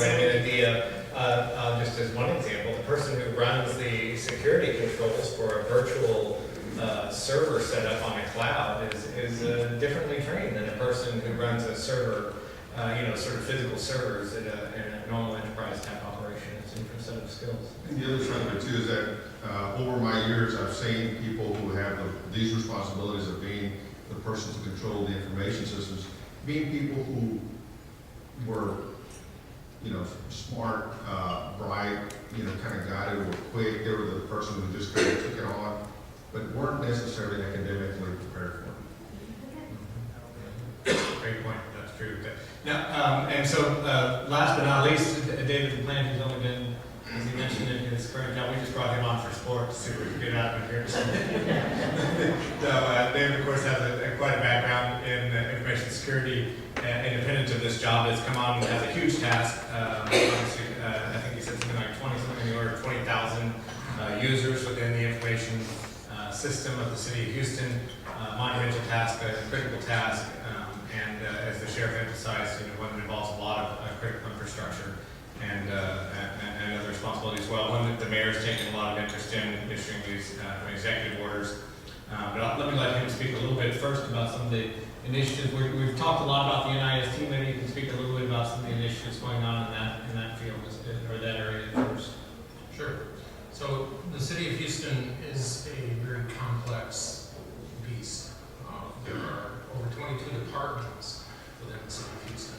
And some of the major departments, like airport or public works or the HPD, bring a whole different problem set to the job. And I'm still wrapping my arms around all of that. One of the initiatives talking about in this cybersecurity framework that we started early on is the city of Houston qualifies for grant funding from the Department of Homeland Security because it's been designated as a key critical infrastructure area. UASI, Urban Area Security Initiative, funding is available for the city of Houston. And as part of that, we wrote a grant proposal to request funds to roll out the NIST cybersecurity framework initiative within the city of Houston. There have been cybersecurity frameworks, rather disparate, carried out within the city over the years, nothing really cohesive.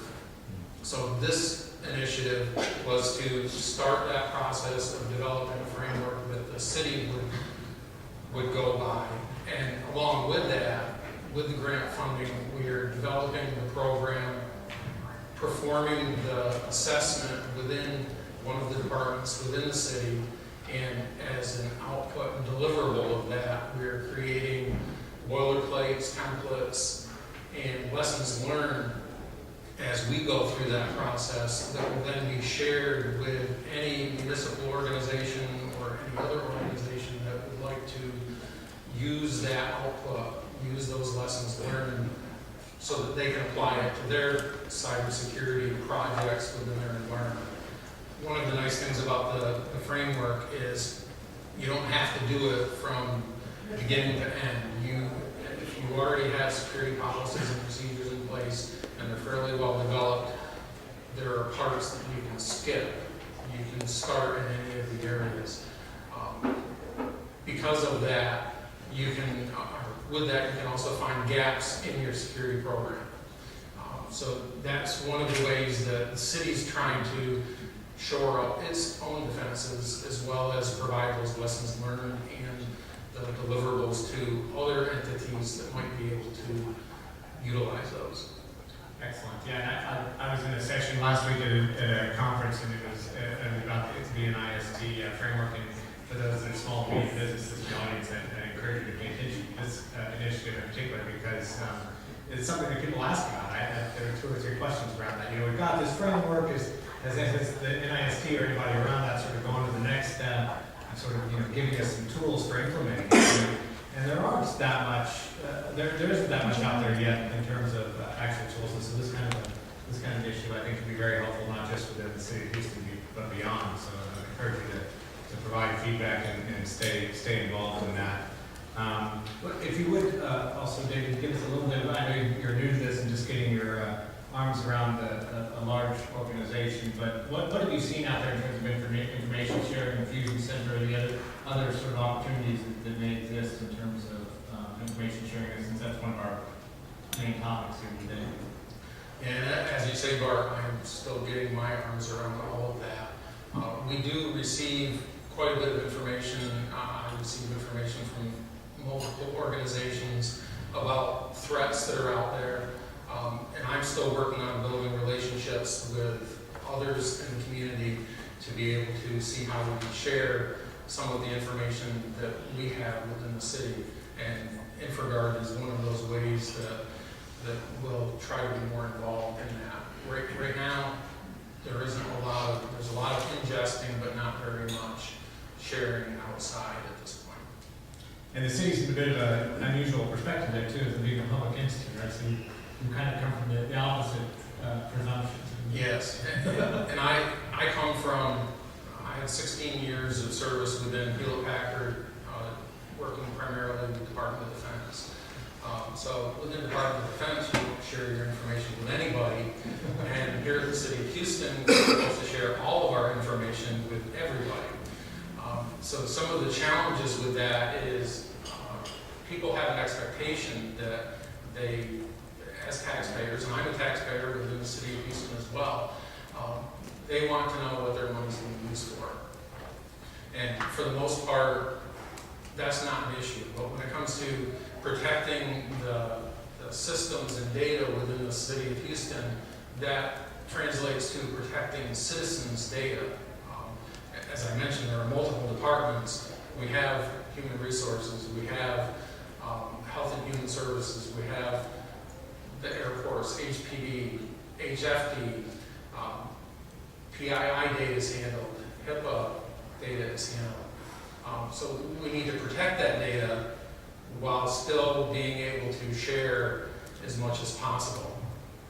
So where that comes down is security information and understanding what information should and shouldn't be shared is one of the areas that requires education to everybody, even within the City of Houston itself. The mayor wants to share things and wants to be open, the council as well, but being careful not to share some of the critical security information we use to protect the citizen data is an area that we're still working on. Yeah, and that's an excellent point, and it just goes to, we are obviously sharing is in everybody's best interest, but we don't do anything irresponsibly, and I think it's worth emphasizing that is always a consideration in connection with information sharing and being sure not to step over any lines on security. So I think now we've got, thank you very much, I think now we've got some time for questions, if somebody has some particular questions, or information they want to share.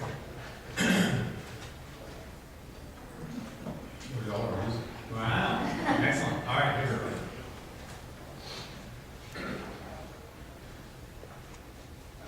Especially for the sheriff, in particular for the high risk systems that you guys are reporting, 911 and so forth. Can you maybe share your perspective about what your strategy is for protecting all those systems with high value, must be available type systems?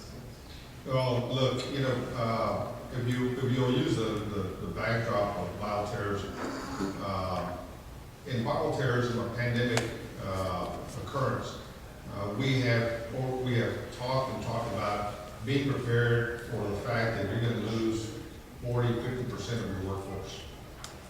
This is the same thing about cybersecurity. We have to be prepared with the idea as it relates to resiliency, that the fact is that we have to make sure that we're looking at our systems.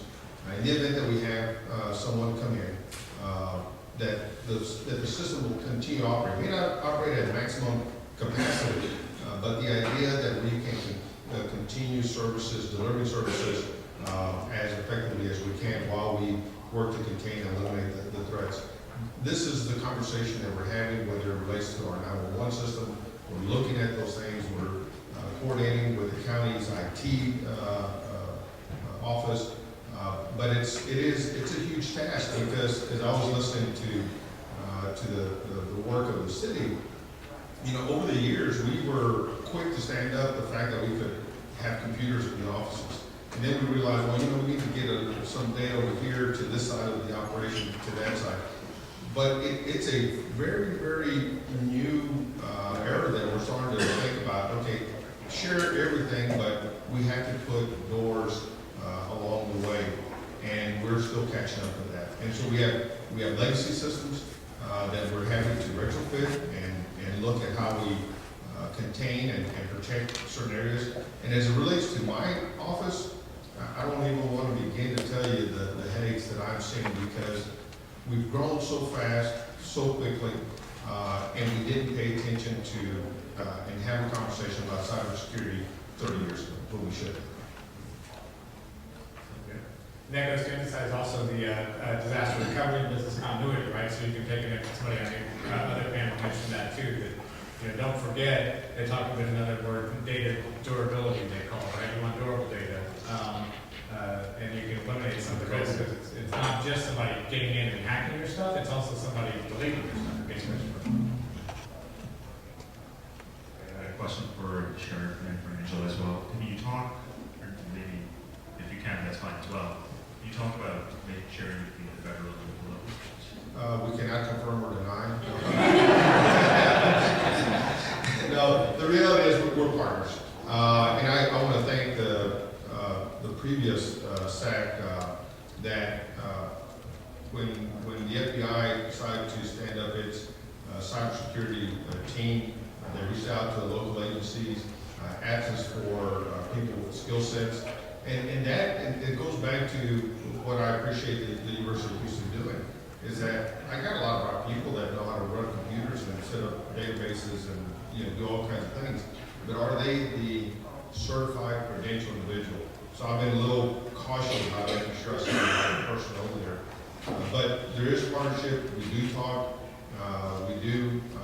We are included in their processes, and we actively work to communicate with them anything that we have any concern of. Yes, I agree. And the way that's really working in a very dynamic environment is the fact that we have a task force, and we've had joint terrorism task forces for forever related to terrorism. Now we recognize the cyber threat, and that we need to leverage the proficiencies and the expertise and the access of different agencies at the city, state, local level. So our task force, they're vetted, they receive top secret clearance, they get access to all of our systems. We work side by side. They're treated as another, you know, all hands on deck. And they're going out and they're conducting investigations, interviews, serving subpoenas, collecting the data, going through the forensics as an equal partner. So we are able to share our tools and our resources with them and vice versa. And another element to that is that I'm so excited at the fact that I have the first Harris County Sheriff's Office deputy that's now deployed to the National Counterterrorism Center.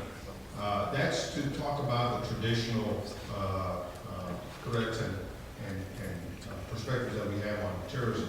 But I challenge him, make sure you're talking and bringing back a discussion on cyber terrorism. We have to understand that well, and so I'm hopeful that that will bear additional fruit to this relationship. Additionally, at the national level, all 19 intelligence communities have a representative on our National Cyber Investigations Joint Task Force in Washington, D.C., where, again, you know, there are a lot of systems, but when we need to access CBP or when we need to see what the agency has, or, you know, they're right there to say, I need your help with this. Oh, by the way, you need a heads up on that. And so that it's much more integrated than it used to be. Of course, 9/11 was a big spark for that, but it's certainly carrying over to cyber. Another question back?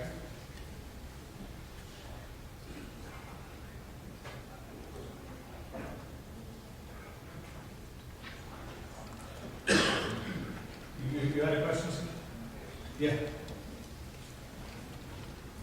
Some of the information that we receive goes beyond good communications like this, and we have some occasional technical data that is actually viable for adjusting the firewall. So it's not information that's always readily available in the public articles that come out. Eventually it will show up, but it's sort of like somebody finds out something and gets shared internally. So it's a nice way to get information and spread the protection of it. Thank you, Charlie.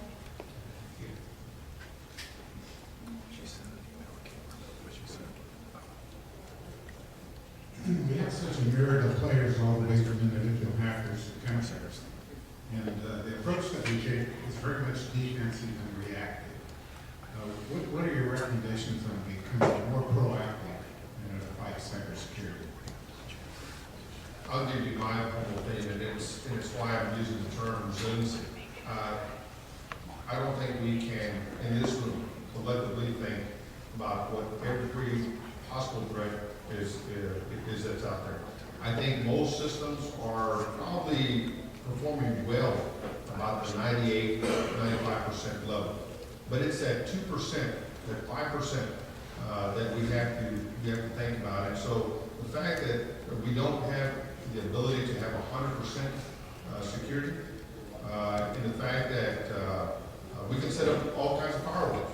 I mean, we can make the Port of Houston the safest place in the nation, that we could probably guarantee that no terrorism attack would occur there, but nobody's going to do business.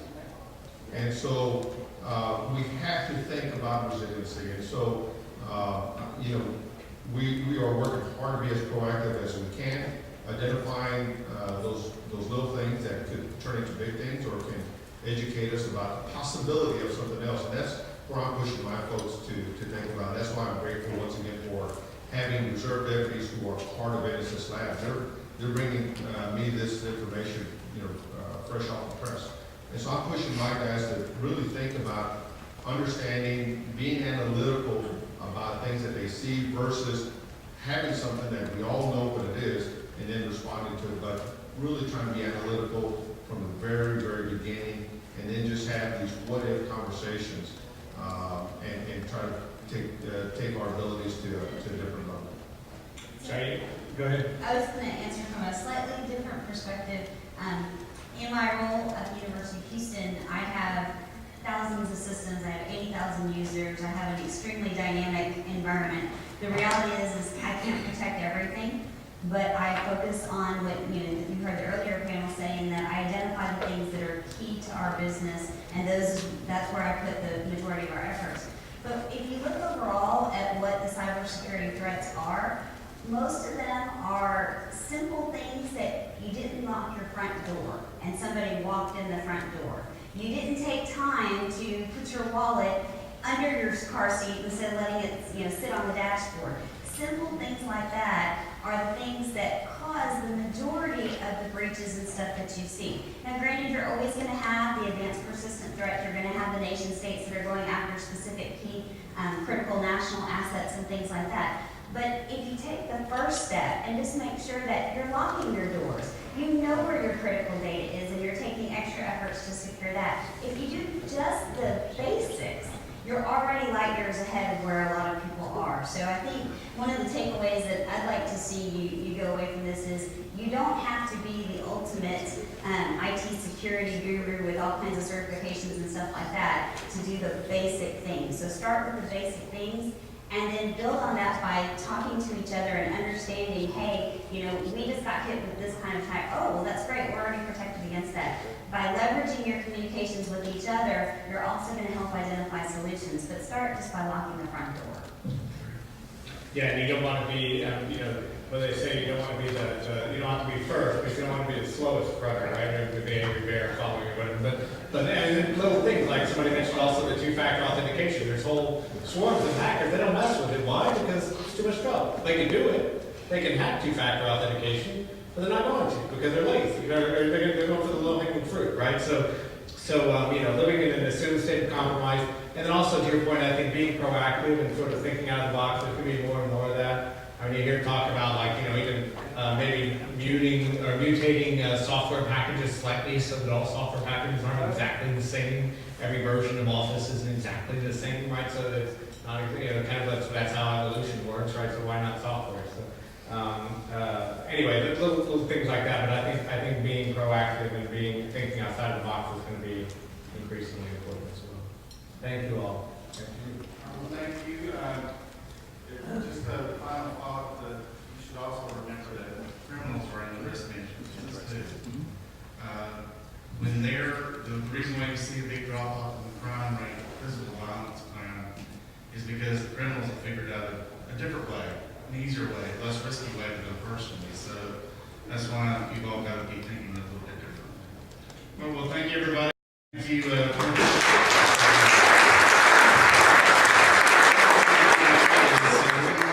Run over a little bit. We're going to take an abbreviated coffee break, 5 tight minutes. For the speakers on the next series, please mic up. And one last thing, just wanted to remind you to take the survey, houston.org/survey. This is actually quite important, not just for this meeting, but we also want to use that information in our committees going forward too to help us craft our direction. All right, thank you.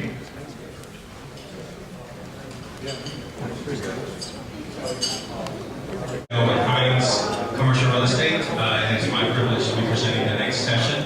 Before I do want to remind you that after this session completes, that we are having the lunch next door. There will be a slight break, but please join us for the lunch if you can. And so let's get started with the next session. I'd like to introduce the speakers for the next presentation. First, we're going to have Dr. Phil Beckett. He's going to discuss the assessment of where we are and kind of provide results of the survey that we've been doing. Excuse me. And as you can see from his titles, this man does not believe in sleep. He believes it's overrated because he not only has not 2, but 3 titles. He is the Director of Security for the Greater Houston Health Connect. He is also responsible for as CTO for the technology, and just because he needs more to do, he's the interim CEO as well. So we're happy to have him here. He has been at the Health Connect for 2.5 years, and previously he was at Baylor, Executive Director at the Clinical Apps for Baylor College, and he's been in this industry doing 15 years worth of security, trying to integrate systems, making sure that they are secure. So he's going to be our first presenter. And then our next presenter is going to be Andy Sawyer. Andy is the Director of Security, both physical, cybersecurity, HIPAA, and everything else involved with security for Lord, law firm out of Dallas. And we really appreciate Andy joining us for our cybersecurity task force. He comes in from Dallas to join us for our meetings, and we really appreciate that, having him as one of our colleagues. He has 3 years at Lord. It is one of the 100 largest firms and is multinational, and he's been also doing this for about 15 years. And I'm going to do an Aggie shout out to him. He is an Aggie, and he is enjoying not only the Johnny football regime, but also now the Candy Trail regime as well. So go Aggies! All right, here you go, guys. Thank you, Jess. Thanks for the introduction. And just a plug for Greater Houston Health Connect. It's our regional health information exchange, connecting physicians and hospitals here in Southeast Texas. So we cover about 9 million individual patients, 140 hospitals, and 16,000 physicians. And my interest really in the cyber piece of that is in this supply chain, we're connecting single physician practices that may or may not be aware of security and cyber risk with complex integrated delivery networks who have big infrastructure and really aware about cyber. And how do you keep both of those sides safe? I want to talk about, we call this the Cybersecurity Posture Assessment. It's different than the one we did last year, which we've updated. Posture, I pulled this from the Oxford Dictionary, is a particular way of dealing with or considering something, an approach or attitude. This was just totally random, but the example on the bottom was arm's length disengagement or a perpetual posture of standing ready to help is now woefully inadequate. It seems so apropos for where we are with cybersecurity. It's not a time to sit back. We've got to be active. We've got to be engaged. We've got to work together. The purpose of this assessment was really for an executive team to quickly kind of assess where they are today and where they want to be in terms of posture towards cybersecurity. It's not a technical survey.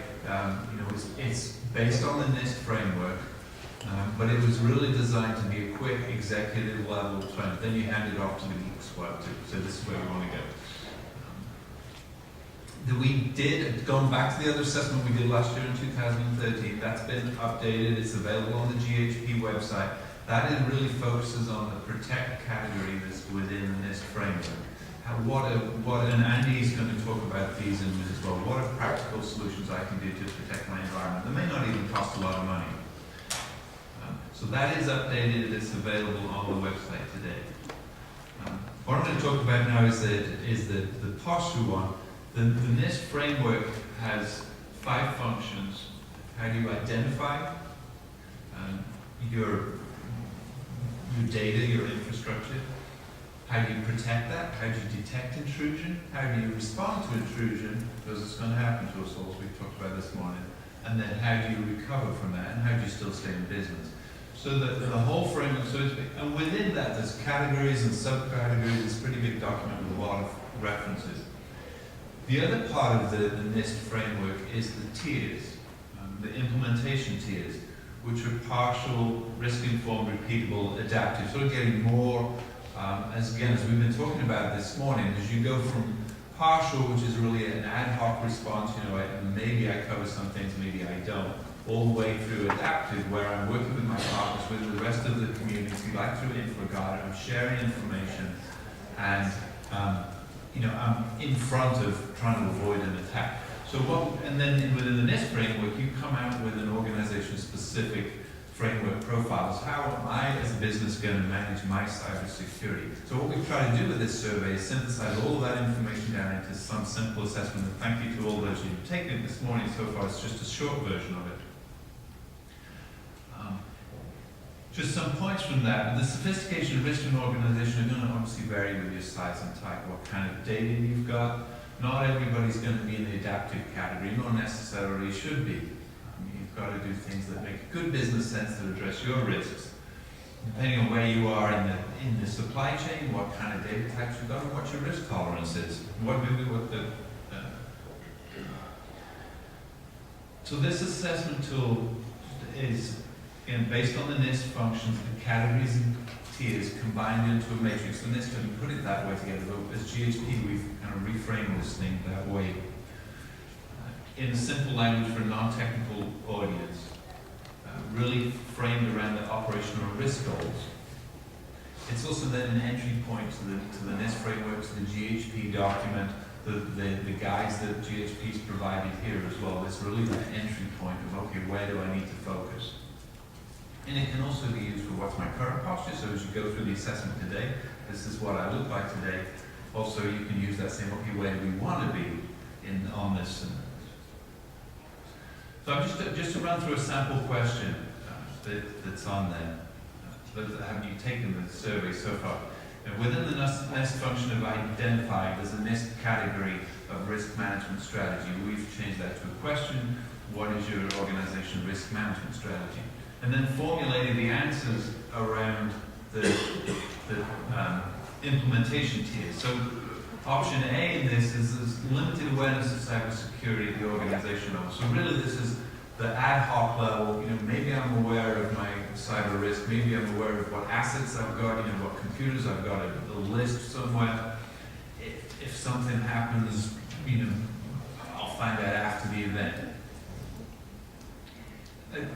Tier 2, really looking at this as risk informed. So now I've identified my data that's sensitive, the data that I need to protect, and I'm putting infrastructure around that. And I'm focusing just on those things. Some of the infrastructure that I've got doesn't matter, or it's cloud-based, it doesn't have anything important that I'm that concerned about. Somebody else is taking care of that, but I'm focused on the things that affect my business.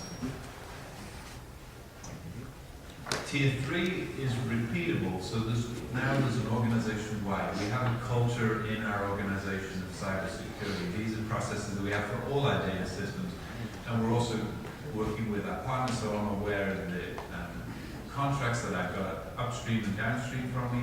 I'm regulating against those, I'm measuring against those, and I have a management process in place. At the top level, adaptive, it's like the repeatable, but now I'm sharing with my partners, I'm sharing through InfraGuard, I'm monitoring what's going on in the world, what the attacks are, and I'm modifying my systems to keep up with that all the time.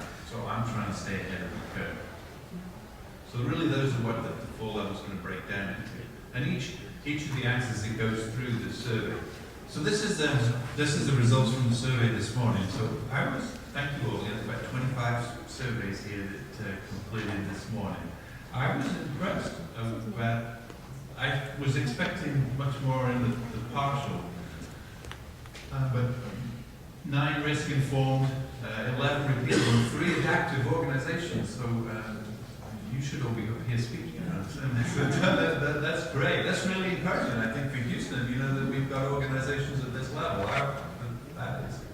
That is great.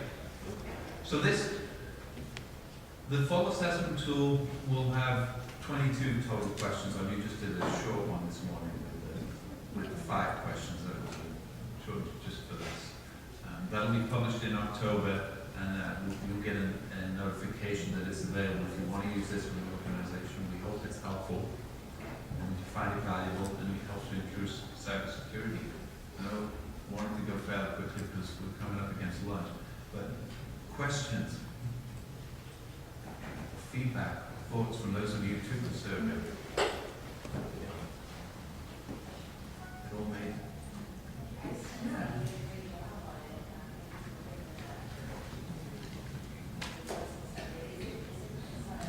No, the new one's not out there yet. No, right.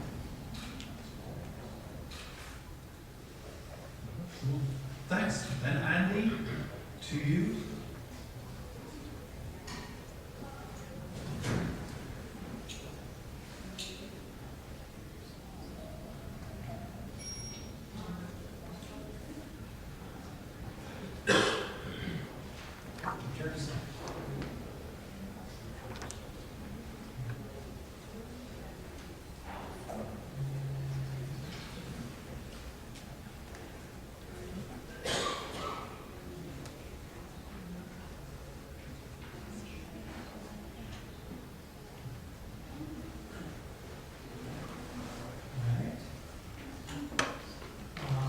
Again, I'm Andy Sawyer, and the good news is I'm going to give you 20 minutes back because everything I'm about to say has already been covered by 2 minutes. So, but if you do want to stick around for a few minutes, we're going to talk about, now that you're armed with your self-assessment and your risk assessment and you've done the survey, it's time to develop a security strategy.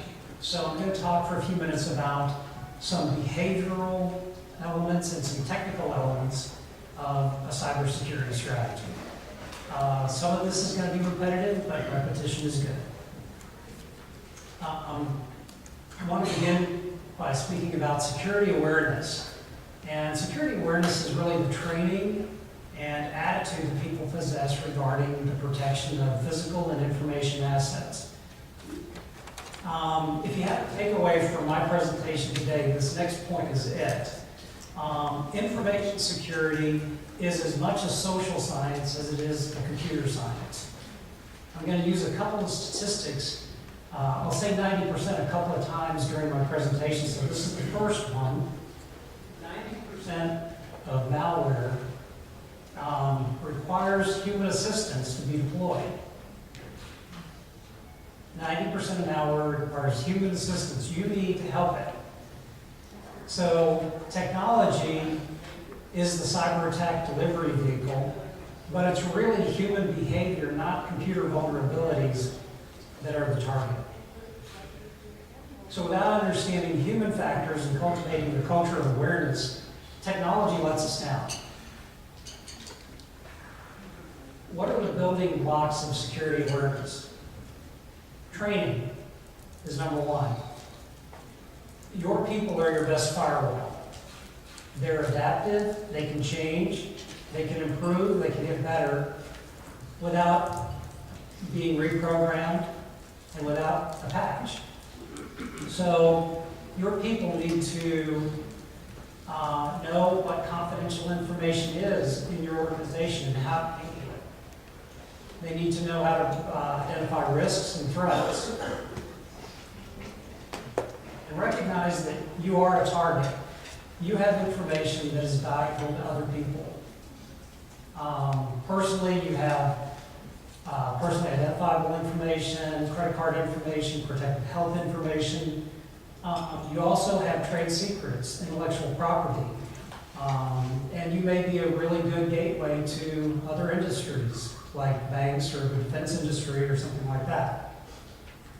Pay attention to the federal and make sure your employees know the federal and state regulations that you're subject to. 47 states, and I always wonder who the 3 states are, but 47 states, including Texas, have privacy and data protection laws with teeth that will cost you money and reputation. So know what those are. Know what's happening in your industry. What kind of information is sensitive, is confidential, and what kind of attacks and breaches are your peers reporting to you.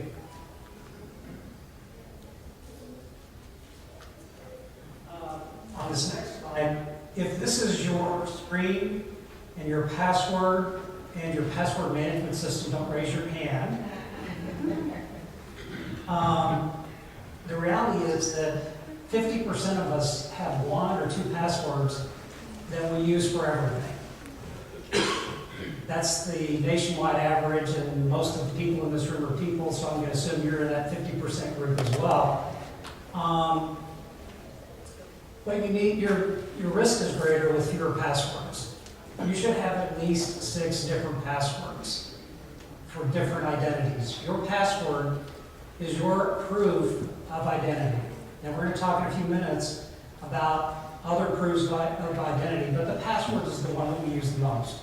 So you should have at least 6 different ones. 1 for your work network, 1 for banking, for medical, social networks, public email, and shopping. Hartley taught us last spring that some sites are more susceptible than others. Most banking and shopping sites were not affected by Hartley. Most social network sites were. And you should treat your password like your toothbrush. You shouldn't share it with anyone else. And you want to get a new one every 90 days. I've got a couple of examples up here. The first is what we always have thought of as a complex password, and complex passwords are good. The problem with complex passwords is that they're complex and they're hard to remember, so we write them down and put them on a Post-it note on our screen so we remember the password. Incidentally, 1, 2, 3, 4, 5 is now the #1 most popular password. Passphrases, I would say, are better because as people, we're geared to think this way, and we will remember them. And of course, this is a great passphrase. Texas A&M football is #1. Notice I've got spaces, I've got special characters, and I've got numbers in upper and lowercase. That's a complex password. Particularly if you went to UT, because people won't think you think this. And finally, let me mention password managers. There are some really good ones that are available. I'll throw out a couple names, LastPass and Dashlane, that are free or very inexpensive. These password managers will generate passwords for you, store them safely, and log you in automatically when you get to that website. So because you're going to now have 6 passwords instead of 2, you're probably going to want some management system. Here's the other 90%. With regard to email, 90% of malware is delivered by phishing email. Target is the example we all know. Chase 3 weeks ago. Shame on Home Depot 2 weeks ago. The malware that they were infected with was exactly the same malware, delivered exactly the same way as Target 10 months ago. Phishing emails attempt to gain unauthorized access or confidential information. That's the goal, getting you to disclose. Phishing is a people problem. It circumvents all of your technical controls that are in place. If the email, it just jumps over your firewall. It arrives on your desk. Phishing emails appeal to human nature. They appeal to trust, relationship, charity, greed, curiosity, fear, the desire to right or wrong. I got one from the NTTA that said, I hadn't paid a toll. I'm like, hang on, you got my account. You bill me every month. I almost clicked on that one. As with your password, you should use different email accounts for work, personal correspondence, and social networks, including LinkedIn. If you're using your work email address for LinkedIn, I don't recommend it. Hyperlinks are the favorite delivery vehicle for malware. So hover to discover over the link before you click it. In this example, an email that includes a link to supposedly American Express, when I hover over the link, turns out to be a Russian website that probably has nothing at all to do with American Express. And be wary of attachments, particularly if they're out of nature for the sender. If you don't normally receive attachments from the sender, but you did this time, email addresses are easy to spoof. If the attachment's not consistent with the content of the message, and if it's executable. Public email, like Gmail, should not be used for work. You should have your own. Public email accounts like Yahoo or Gmail tend to be free, don't have a service level agreement, don't have encryption, very little support. And bear in mind that Google had 5 million Gmail passwords leaked 2 weeks ago. Get your own domain. If you don't host your own mail, have somebody do it for you. But it's part of your brand, it's part of your credibility. And you get antivirus, anti-malware software, and service level agreements. Let's talk about workstations. You should lock them down. There should only be a small group of people in your company that can install software or remove software or change the configurations of your computers. Malware assumes your identity and your permissions once it's installed on your computer. If you don't have the ability, if you don't have the permission to install software or to log onto a server, neither does the malware. You should have a comprehensive patching program in place for the operating systems, the applications, the antivirus software on your computers. It should be automatic, should be scheduled. Most patches that come out for operating systems and applications are not enhancements to features, they're security patches. So keep them up to date. Encrypt all the drives on your computers, including removable media. An encrypted drive is unreadable except to the person who has the credentials for it. Encryption has been around as long as we wanted to keep secrets. At one point in history, a wax seal on a scroll of paper was considered strong encryption. We're a little bit beyond that now, but an encrypted drive is unusable outside of the computer that it's encrypted on. So if your computer is lost or stolen, the drive can't be taken out and read without your credentials. And removable media like USB drives, as was mentioned earlier, are lost or stolen far more often than computers. So anything on a USB stick needs to be encrypted as well. Use power-on passwords for your computers in addition to your network password. Make sure that your screen locks after 15 minutes of inactivity. Mobile devices. We talked about this morning already. You should require passcodes on mobile devices that have your company's information on them. This can be done with mobile device management software. If you have an email system like Exchange, that's a policy that can be enforced by Exchange that requires it. But think passcode as the lock on the door. Your mobile device tends to be with you maybe less frequently than you want, or maybe more frequently than you want, depending on how you look at it. But there are plenty of ways to lock your mobile device. So make sure that for those that have your information on them for your company, a PIN is required. Encrypt everything, including removable media cards. If you have an Apple phone, those are encrypted by default at the factory. If you have an Android, that's a setting you need to turn on in security. Your mobile device should also lock the screen after 5 minutes of inactivity. That can be a policy pushed by your mail server or your MDM as well. Make sure your mobile device has remote software installed on it, remote wipe software, so that if it's lost or stolen, you can remove your information from it. And dispose of your mobile devices with care. When it's time to get an iPhone 6 and you're going to donate or sell your old iPhone, make sure that you reset it to the factory settings and take any media cards out of it. This has been talked about a lot this morning, so let's talk about two-factor authentication. Identification is your claim of who you are. This is typically a user ID or an email address. Authentication is your proof. The authentication that we use is passwords. And we've talked about getting better passwords. But the reality is passwords are insufficient. That's what we've learned over the last year. Passwords, single-factor authentication is not enough. There are 3 ways to identify, to prove who you are. Something you know, like a password. Something you have, like a token or a text.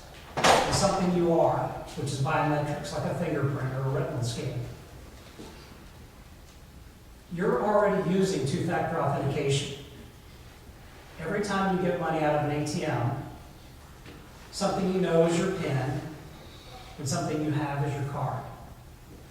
So use two-factor authentication for server access, workstation access, websites.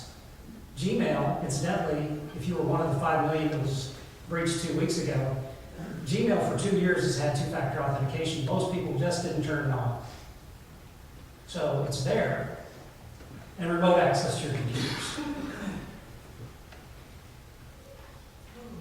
Finally, your data is in the cloud, whether sanctioned by you or not. It just is. The most common uses of cloud computing are for storage, backup, collaboration, file sharing, office applications like Office 365, financial applications, CRM.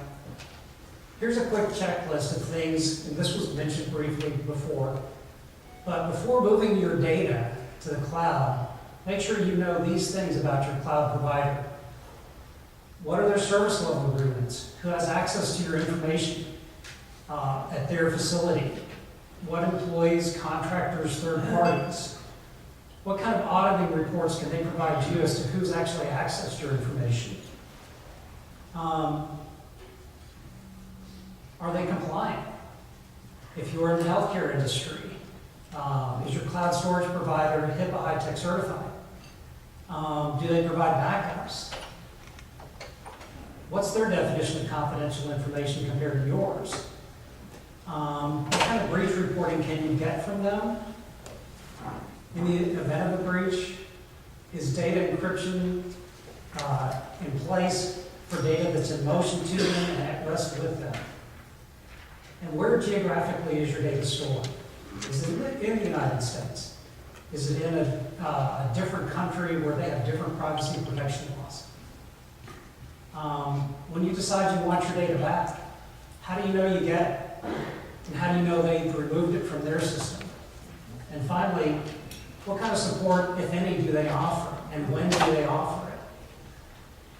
So, good checklist. Again, my presentation has really been more a summary of everything you've heard before, but hopefully you have a few takeaways. Questions for me or Phil or anybody else?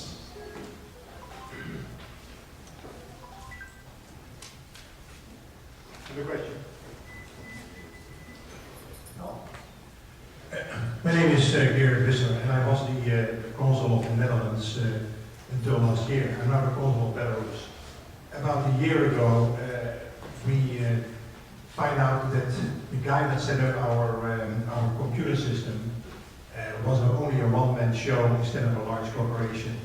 We started to look in our emails and passed it on to Salama. These were very confidential emails on diplomatic issues as well. We contacted them and we asked them to forward the passwords and all the information so we can change the provider. He refused to do this up to now. What can I do? That's what lawyers are for. Is that the only We have a option fix I for have? that. There's one right here. No. Is that the only option you have? Go to the lawyers? Well, I think it could be, depending on your industry, it could be a law enforcement issue as well.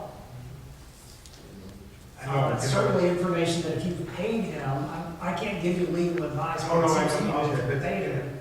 but is it an FBI issue or you know, it's a little bit frustrating that he really refused to forward the information to us, to the new provider.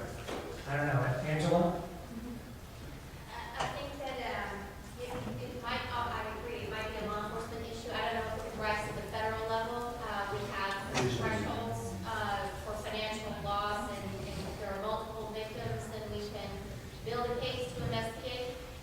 But if it's at a singular level like that, local law enforcement might be able to take action for the theft of your data. You didn't pay him to do the services, but he did not abide by his contract. Yes, correct. Yeah. Where the physical service, they use it in cloud service? The physical service, he told me it was in Houston, and later we find out it was in Austin. I think he actually don't own the service, he sourced it out. You know, and we asked him to provide it, you know, we have several people calling them, even an attorney, and he so-called lost the information. You know, he gives a lot of headaches, but you don't know what is there any way, you know, what we can do to take care of this. It seems to be only attorneys can do that. Yeah, I think it might be a civil matter for breach of contract. Well, one suggestion is if it's passwords that you're trying to recover for those accounts, there are I would say ethical hackers that they can try to recover those passwords for you. So those are some options as well. Where can I find it? We'll talk about Okay, thank you. Someone else, yes, you're in the front.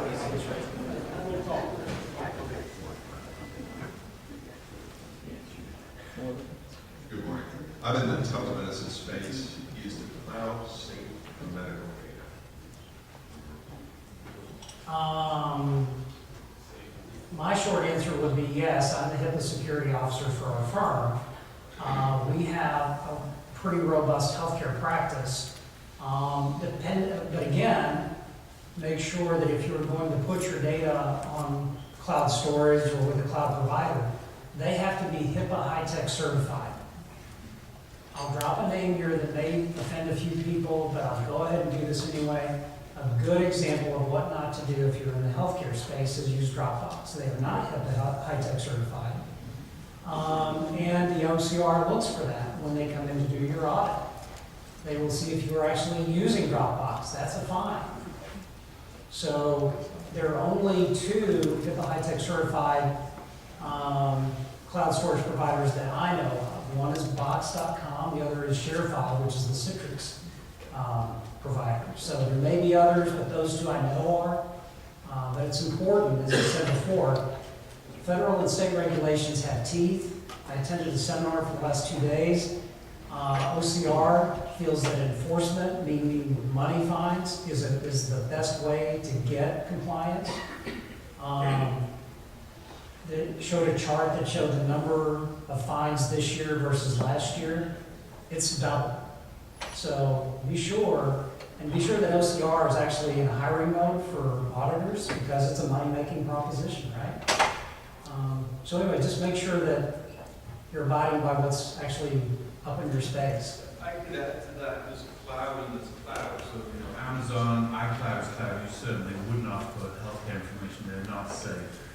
But if you've got a private cloud, someone's hosting your information that's on a physical, isolated box, it's in a cage with physical access control, it has firewalls, the data's encrypted at rest, the data's encrypted. When you're managing that with the team, then it's just as safe as on your own box under an off bed in an office. Other questions?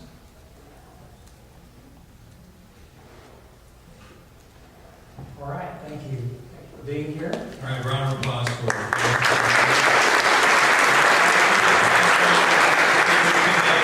everybody did a great job, and thank you again for joining us. Just want to mention that, again, lunch is next door. The doors will open at 11:45, and the lunch will start promptly at 12:05. Again, thank you for taking the time out and joining us, and we appreciate you. And if you have any questions, again, we'll be always open here. Please ask your questions. Thank you.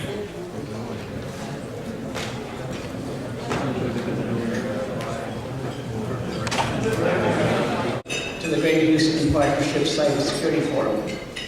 We've had an information-rich session this morning, and cybersecurity is clearly a global issue with local ramifications. The threat of cyber attacks is universal, and small firms are just as likely to be attacked as medium or large-sized firms. In today's technology-dependent business environment, information security is essential to business vitality and preserving the liberties we cherish. Today's event has been made possible by the generosity of our sponsors. They are book publication underwriter, Blue Lance, panel underwriter, AccuData Systems, Inc., silver sponsor, AccuBank Fortinet, bronze sponsors, Lock Lord LLP, Hines, Houston Community College, DataBox Cisco, and Deloitte Services LP. Let's give them a hand, please.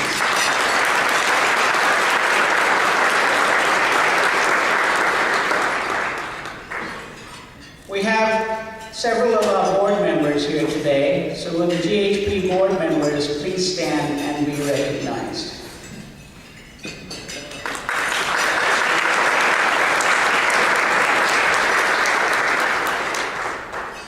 I would also like to thank a few special groups that played a key role in making this event a success. Center for Houston's Future, City of Houston, Greater Houston Health Connect, Harris County Sheriff's Office, the Houston Technology Center, January Advisors, and the Indo-American Chamber of Commerce of Greater Houston. Thank you all for your support and partnership.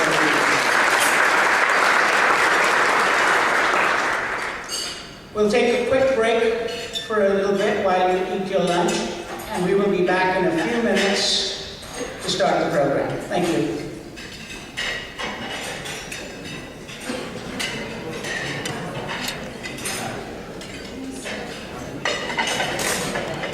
I'm back. All right, for those of you that don't know me, I'm CEO of Blue Lance. I've had the pleasure of serving on the board of directors of the partnership, and I chair the Cybersecurity Task Force for the Greater Houston Partnership.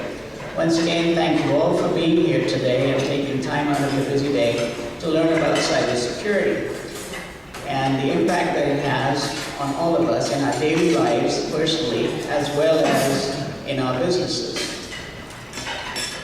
The Greater Houston Partnership created its Cybersecurity Task Force in 2012, comprised of world-class experts across multiple industries, to address the issue of cybersecurity and provide industry-specific recommendations and advice gleaned from first-hand experience.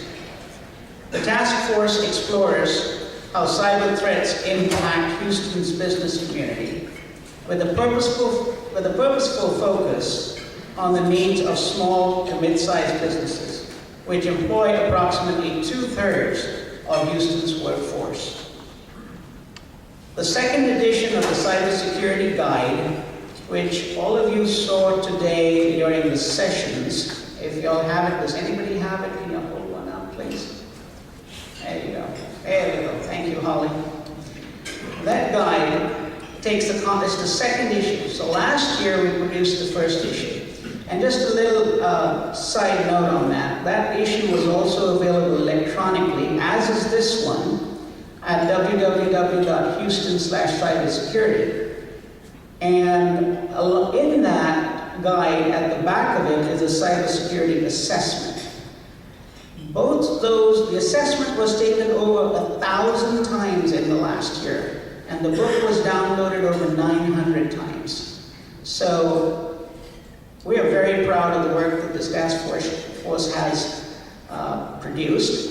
And now the second guide takes the complex topics around cybersecurity, dives deeper, and tries to present it to you in a digestible format, and outlines simple strategies that can be implemented to protect businesses and organizations from cyber attacks. It includes information from leaders in key business sectors, including energy, healthcare, financial services, education, real estate, information technology, legal, and the public sector. I would encourage you to take a look in the first couple of pages and look at who all the task force is comprised of. And it is definitely a who's who of the Houston business community. Now, hundreds of volunteer hours were invested, and I normally don't do this, but I'm going to do this anyway, in this McKinsey-type report. So, while McKinsey is not, where's McKinsey? How come they're not a sponsor of this event? In this McKinsey-type publication, and it is a testament to the community's building spirit, the community building spirit of the Houston business community. There is a copy for each one of you. If you haven't received it at your table, there was one passed out earlier. And if you wish to pass it out, we would encourage you to please use it internally and externally in your organizations. Feel free to download it, send the link out to your friends, your customers, your vendors, your suppliers. Again, that link is www.houston.org/cybersecurity. Now, the work of the task force, it couldn't have been done without a lot of diligence. So would all the members of the task force that are present here today please stand and be recognized.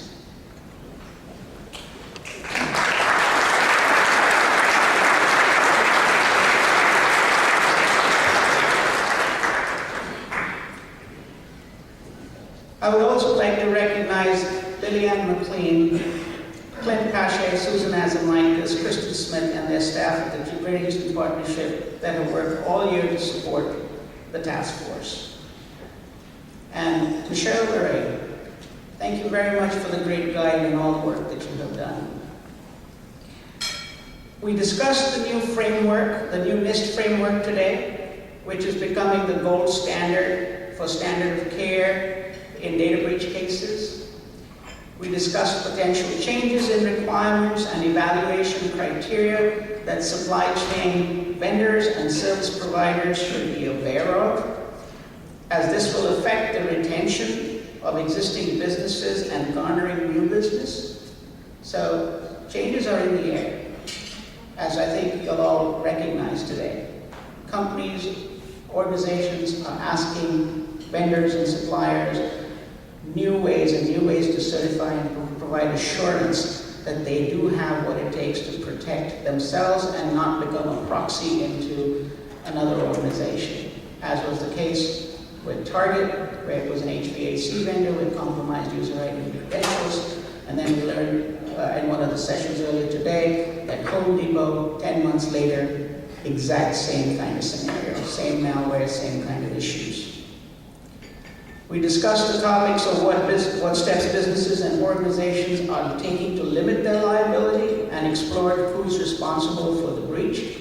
We heard the example of two banking scenarios, where in one breach, the court sided with the banks, and in the other, the court sided with the customer. So there's a lot of case law that still has to be finalized and worked through. We recognize that it is not a matter of if, but when an organization will be attacked. We broached the issue of resilience and started a dialogue on what steps businesses can take. with moderate budgets to be on par, that is protective, aware, and responsive. We heard from law enforcement about how you can prepare, what you need to do to be ready, what kind of documentation you need in order to, when you have an incident, what are you going to be asked for? And how private is your information? And will your information be shared? We had InfraGard talk about the fact that it does not have to be shared. You just have to collaborate, be transparent about your issue, but it will be stated out to the community that an InfraGard member reports such and such and such, but it's not about really identifying your identity.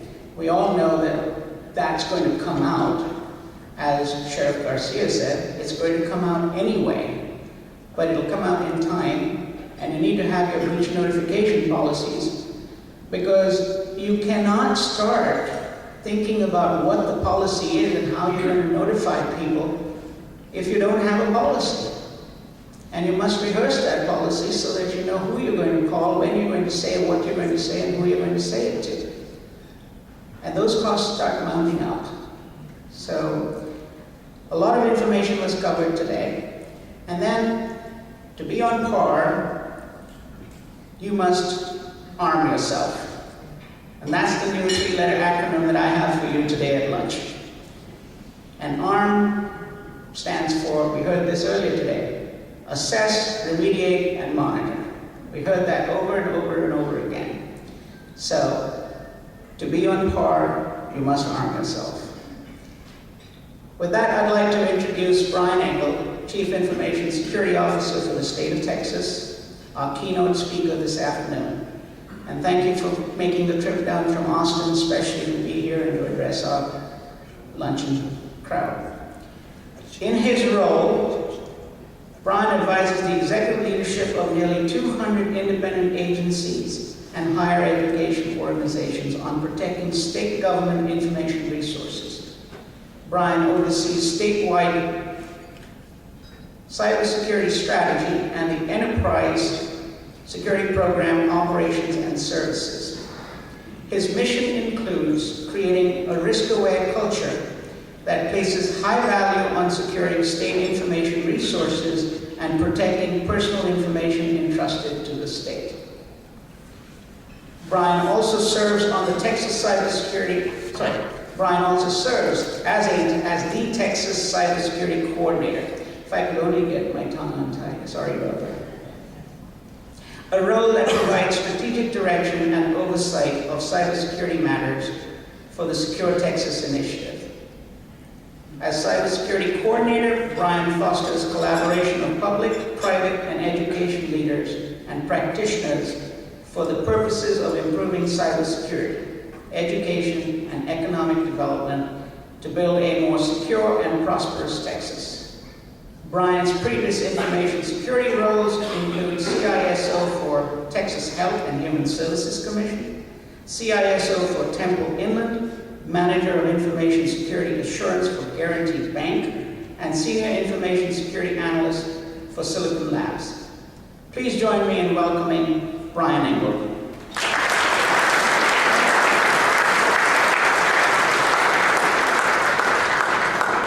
Got to remember to shorten that bio.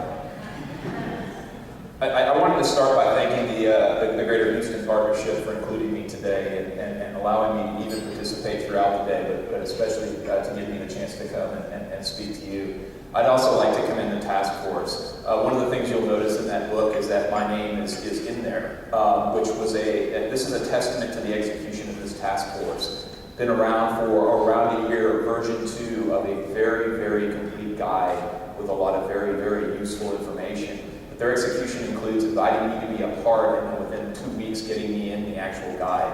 I can take no credit for any of the work that was actually part of that product, but I'm very much look forward to working with the task force in the future and taking a lot of the things that are happening within the Greater Houston area here and that work with the partnership as well as what's happening in the state.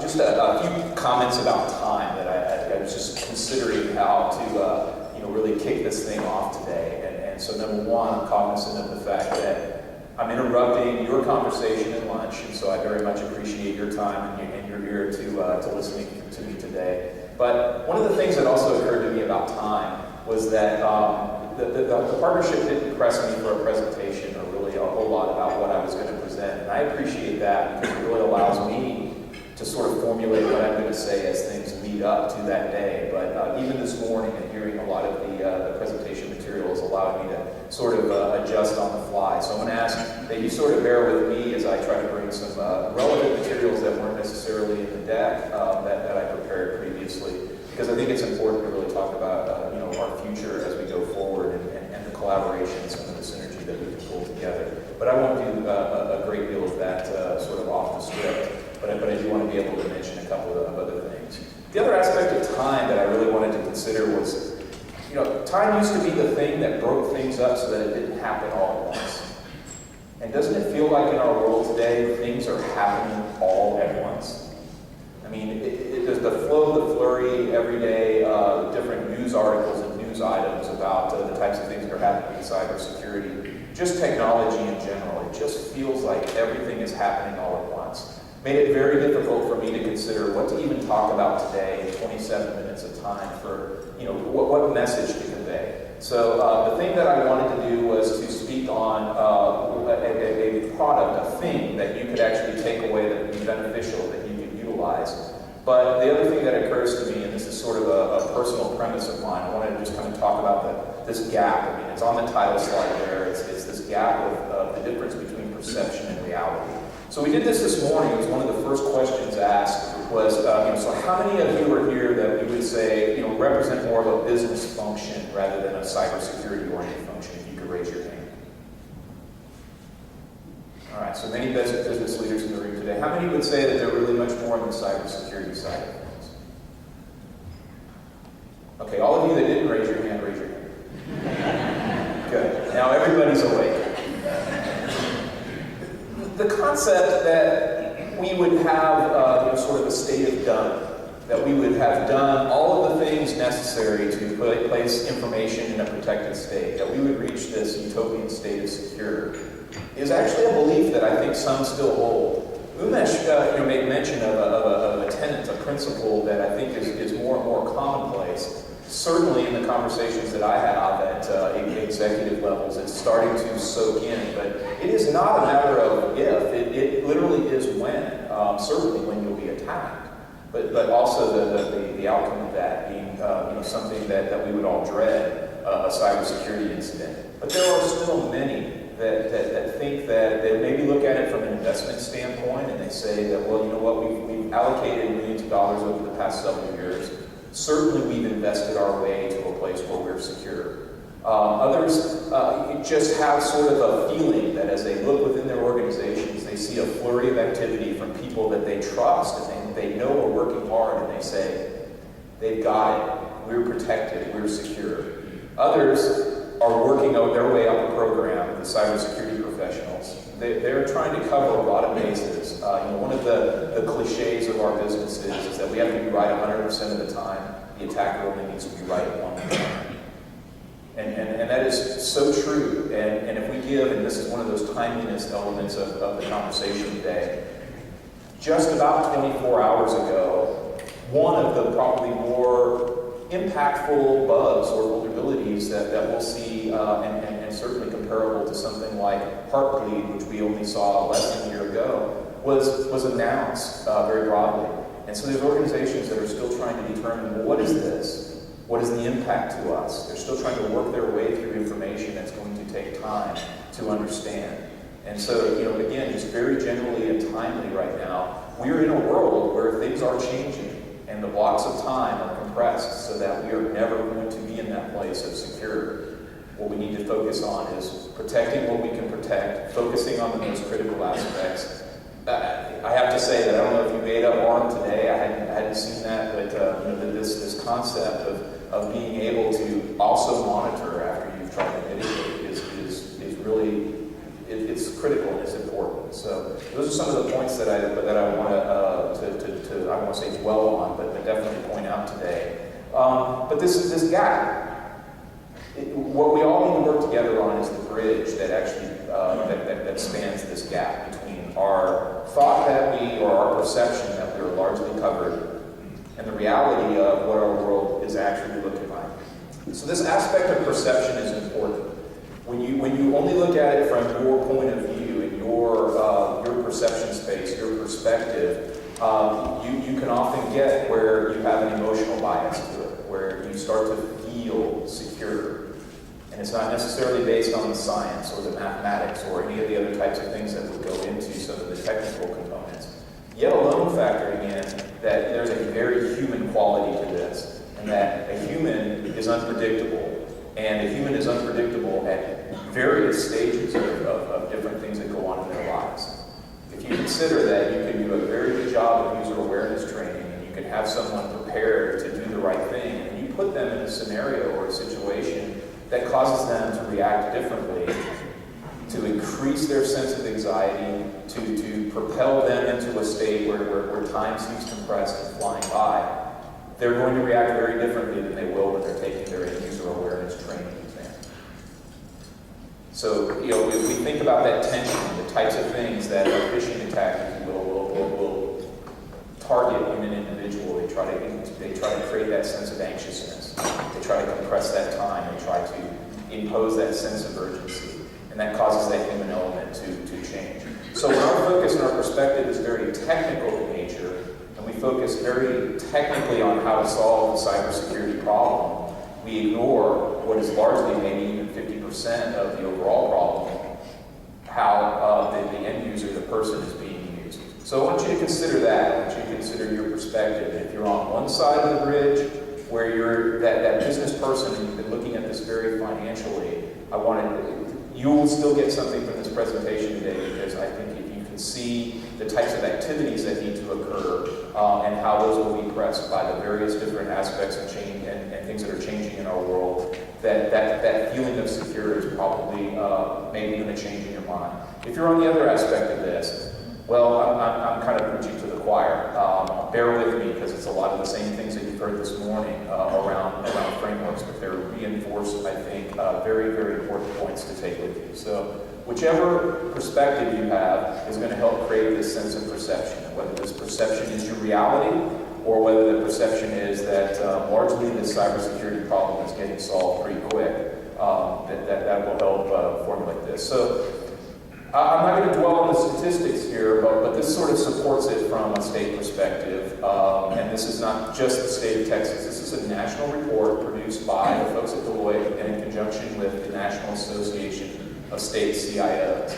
And you can see here on the chart on the left, I'm sorry, wrong graph, but essentially what we have is state officials that have largely agreed with us that this is the most important issue that we are faced with. But we have the perception on the other side of that while those state officials are generally in agreement with us, there's not a sort of put your money where your mouth is aspect to it. The budget, the support, and the various other pieces that go into making sure that you have a program that continues on and is able to meet all of the needs is out of whack here. So again, this is from a survey of nationals at a national level of state CIOs. So from the same survey, we have on the left the feeling about how things are going protecting against internal threats, and on the right how they're going against external threats. It really doesn't matter about the math as much. Just look at the blue and the gold graphs there. So the blue is that cybersecurity professional, and the gold is that business-oriented leader, or the leaders and state officials. There's a general feeling that things are largely going well, and then there's the security professionals aspect that they have some concerns. Now, security people can be a bit gloom and doom. We can often look at things as the glass is not even half full. So there's a grain of salt to be taken with this. And somewhat of the point here is, what we are talking about is a survey. On any given day, how you answer a survey is affected by the things that have gone in your world. So something to keep in mind. But again, I think it's this perception and reality gap that continues to look like it's widening, at least from my perspective, and why I think it's really important that we continue to work on ways of closing up that gap. Lastly, and a lot of words on the slide there, but the CIO article comes out, and it doesn't put or instill a great sense of confidence in the Chief Information Security Officer role within many organizations. Pretty sizable sample set there, and pretty broadly represented, but generally, C-level executives within organizations do not see the Chief Information Security Officer within their organization as someone that should be up at the table with them making decisions. I think that a lot of this perspective still comes from the fact that this is very much looked at as a technical problem, and that this is sort of an IT-oriented issue, and that it would be down in the IT role that this would get handled. And this is another reason why the perception and reality gap, if it doesn't increase, at least it makes it look larger than it already was. So, many of the statistics are on that there, on that slide, but generally the principle is that not only should the Chief Information Security Officer, the person that one would think would be the most knowledgeable of how things are going from a security perspective in the organization, certainly, hopefully, the expert that's going to be most suited to help deal with the risks of technology and cybersecurity is not necessarily a part of the overall conversation within the organization. And this is something that I think we need to consider and address as well. We have to do it on two aspects, though, and most of what I'm going to talk about in the remainder of the talk here is how we bring these two sides together. Activities on both sides of the gap, if you will, that help build the bridge and meet in the middle. CISOs need to perform at a much higher and capable business level in order to be accepted at this table. Business executives need to understand that this is a very broadly encompassing problem within the organization. Yes, it has significant technical aspects, but it also has a number of other, and I think one of the things that was in the discussion earlier today is a socio-economic problem as much, and a behavioral problem that also needs to be considered. So the last of a lot of detailed slides. This is an iconic symbol from the city of Austin. It's on the side of the building in the drag. It's a piece of art. It's on Guadalupe. When I was thinking about all of this survey data, this is the first thing that popped into my mind. Hi, how are you? Think about that question. It could generally be the question on any survey you answer. Any question you get asked about, how capable is your organization in responding to cybersecurity threats? Is it any different than, hi, how are you? What is the answer based upon? So I don't like getting too tied up in survey data. I don't like to base everything from a fundamental premise and principle on survey data, but it is an indicator. To me, it's the indicator that we're basing our capabilities on emotion. Largely what we will look at within our organizations on how capable we are at mitigating risk is based upon how good we feel that day. I guarantee you, if you ask an executive at Home Depot a couple of days after they announced their breach how good they felt, it would be dramatically different than it was the week prior. Either based upon any data, either opinion really based upon how the things that they would need to do in the organization would guide that organization through the process of protecting, let alone detecting and responding. Something to think about. How are you? Something else to think about when we think about CIO Magazine is that the place where we are learning about our threats? I go to cybersecurity conferences and speak a lot. A lot of times I'm asked to come speak, and I'm asked to speak about threats. Can you come share with us what the threats are? I don't do it, and because largely I don't think that a conference you go to once a year is where you should hear about your threats. I like to talk at much more of a strategic level, because that's how you get to systematically prepare yourself to deal with threats. But one of the things that you should avoid, I think, is not necessarily your only process being monitor the news for what your threats are, because you have to know internally how that threat can impact your specific organization and the specific things that you deal with. The value of the information, the type of business that you operate in, the mission that you have, your sensitivity to certain issues, your tolerance to risk. The very uncomfortable business proposition is to sit down in a room and say, how much is a tolerable loss? Financially, every organization does this. They work their way through a balance sheet. They say, hey, if we're retail, we might absorb a certain amount of shrink. We realize it's going to happen. We get to an acceptable level of loss. You know, typically in a healthcare environment, you don't talk about an acceptable level of loss on an operating table, but you may consider an acceptable level of loss of records. Because those records, when lost, have an impact and a cost that translates to a financial figure. And by the time you work your way through the math, you say, we could absorb that in our budget. Maybe the fines that go along with it as well, the legal costs, the response costs. But if you flip that around and you have the conversation of how many of our patients' records are we willing to lose, that number gets much smaller. Is that based on the emotion? Is that a lot like that survey? I think it kind of is. It's one of those behavioral kind of characteristics.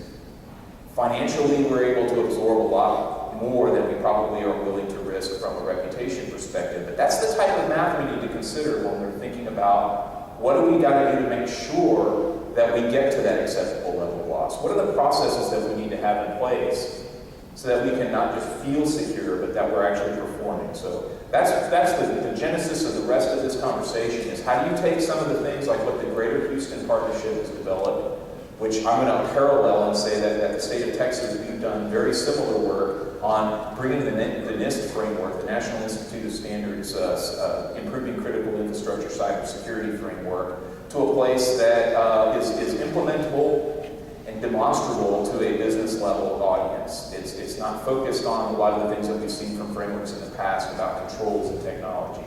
But I want you to consider something first. What I have on the screen there is a kind of a playful take on Maslow's hierarchy of needs. If you're not capable of handling the essentials at the bottom of this pyramid, then it's quite likely that you're not going to be able to go toe-to-toe, ninja style, with the advanced persistent threat at the top end of the scale. One of the things from a cybersecurity echo chamber perspective is the concept of an advanced persistent threat. The A could easily be substituted to be an adequate persistent threat. The threat actors are completely capable. They're very advanced, but they'll use whatever is at their disposal to get into a network, and oftentimes it's not the most advanced thing. You mentioned, Umesh mentioned the Home Depot incident, and then following on with, I'm sorry, brain fart here, Target and then Home Depot. Similar, very similar attacks, again, targeting people. Some would consider it handling the basics. If you look back at the Target occurrence, there was a lot of sort of network architectural type things that might be considered the basics. It's covering a lot of ground. It's not easy. But you have to consider that at the point that you get the essentials down, then the adversary just steps up their game. And they move themselves up to a place where they are considering how to get into your network in the areas that you have considered to be of lesser importance. Every cybersecurity professional, every business executive knows that you focus your attention on the things that matter the most to you, because there is scarcity in our world. We can't do everything and protect everything to the degree that it would be needed to make sure you have a zero-sum outcome of negative occurrence. The sheriff this morning talked about the Port of Houston and saying, man, we could make that completely secure. At the same time, it would do no business. No commerce would flow through there. It would be of no value to anyone to completely secure that. But you have to get it to a place where you can tolerate acceptable losses. So I'm going to stress again that a lot of work needs to be done to cover the essentials. I'm going to give you 4 quick questions that if you're on that business side of the equation, you could take back to your organization today to determine whether or not you have a program or just technical capabilities, an IT person that tries their best. If you can go back to your organization, sit in a conference room, and within an hour actually name all of the people that are devoted to doing tasks associated with cybersecurity or information security in your organization, then you're doing well. Because if you're in a large organization, there's a bunch of people that you might not even be able to identify. Second, if you could sit down and determine, outside of all of the things that are embedded all over the place in IT, but some of the things that you're specifically focused on from a budget perspective for cybersecurity and risk management, that exercise usually takes months in most organizations. But if you could actually say, no, we're tracking, monitoring that, we know how we're going to increase it over time, then you are probably a lot closer to having a program. I have a slide that I didn't include. but it's the comparison of sort of the overall company's budget, which is a really huge circle. Then you have the company's overall IT budget, which is a moderately sized circle, and you have like this little pin dot that's the security budget. It is profound because that's the equation there. We often compare the security budget to IT budget, which relegates it to being a technical problem again, which largely says that we're going to buy some gears with Cisco routers or something and fix the problem. That's going to get part of the problem, but it's only one of the enablers. So the next thing is, I'm sure every organization is managing risk to a degree, but how often is technology a part of that equation? How much is cybersecurity part of the conversation around risk? How are you evaluating it? How are you measuring it? How are you monitoring and dealing with it on an ongoing basis? And lastly, how are you actually evaluating the effectiveness of this program? Because if you are doing those four things, then you do have a program. I'll give you three simple metrics for the program. And simple is in quotes and in italics because there's really nothing simple about it. This is a card trick. What you do in that security program, and then conversely what you don't do. And this is where the frameworks come into handy, because a lot of security programs are based upon the expertise of the individual that's responsible for it. That person has come up and they're like a great firewall jockey. They know networks like the back of their hand. So all of the controls lean very heavy on this technology side, very network-centric, and looking at attackers and prevention and all of these other types of aspects, very much from that world. Meanwhile, every one of their firewalls has this port 80 HTTP, I'm getting a little technical here, but this web traffic poked a hole to the application that then leaves a big gaping hole. So without that application awareness is this other aspect. And then you have the person and the mobile device, and all of these other aspects of the eroding perimeter and some of the things that we heard talked about this morning as well. So what you don't do is best developed by implementing a framework. Most of my experience with frameworks has been that we piece part them. We kind of take the pieces that work best for us. Again, we go back to my expertise is generally in this area. These are the controls that I think I can get implemented. The fact that I'm 3 tiers down in the IT department, that's about the span of control I have in the organization getting these controls implemented anyway. So that's where we fall short. All right, so then it gets really tricky. How do you measure the effectiveness of any of those things that you're doing? Testing them, evaluating them, looking at them like an attacker would look at them, making sure that they do stand up to those threats. Lastly, you can see in this circle of risk and uncertainty, how are you taking those two things and measuring them in a way that you could say, remember our negative outcome. Based upon what we do and what we don't do, the risk that relieves us, we're okay with the losses that might entail. Not so simple. So in a way of looking at this more simply, but not very technically, is to look at it across the framework. I'm going to advance these slides so that you can see all three pieces of those and talk to them very quickly. But the 5 areas, functions, should be quite familiar by now. I hope they are, but if they're not, the emphasis has largely been placed on prevent and most or protect in most of our organizations. And a lot of the other things, identify, detect, respond, and recover have been left off the list. So a focus in those areas is really, really good. But mapping back to my questions, the maturity bundles up almost every aspect, what you do, what you don't do, how well you're doing at it, and all of those metrics can be evaluated in a way that isn't bits and bytes and how many spam messages you block or how many intrusions you prevent from a device, but much more, how are we doing in meeting the objective of not letting bad people into our network, and mapping that to a maturity level so that you can evaluate what you do, find the things that you don't do, and create a roadmap that says these are the things that we're progressing towards in order to increase our capability. Remember, we're still at the bottom level of that pyramid, and we're still just trying to accomplish the essentials, but by getting the bar up to those essentials, we will make the attacker work harder. If we make the attacker work harder, then look to your neighbor to your right, maybe they'll go attack them instead of you. So if you're to the left, you can look back and say, don't do that to me. Or keep up with and beat the bear. This is a leverage component of, it's an adaptation, if you will, of the NIST cybersecurity framework that we've done in the state of Texas. It's freely available on our website, www.dir.texas.gov. This is not an advertisement, again, freely available, mapped to every compliance requirement that we can think of, less the ISO standards, which I don't know how we missed that one, but we're circling back and we're adding that one. We're a state government and we're largely focused on state things, and then we get a little focused on national things, and international things are just somebody else's problem to worry about. But we will add that and maintain that going forward. All right, so this is my summary slide. I've already gotten my 2-minute marker that I'm sure I've used up. But the very first thing is to start questioning whether you have a program, not some technical capabilities, not a really good security geek, if you will, that, which can be important, and I'm not saying you don't have one, but evaluate whether you have a program in place and you're not just able to do some technical things. Think about how you've based whether or not you are paying attention to security and cybersecurity in your organization. Have you had many conversations about it?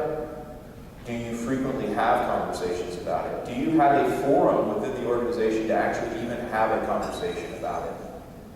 I tell you what, more and more and more at board level, the question is getting raised. I have to imagine, based upon how often it comes up in state government, that the executive conference rooms are asking the questions more and more.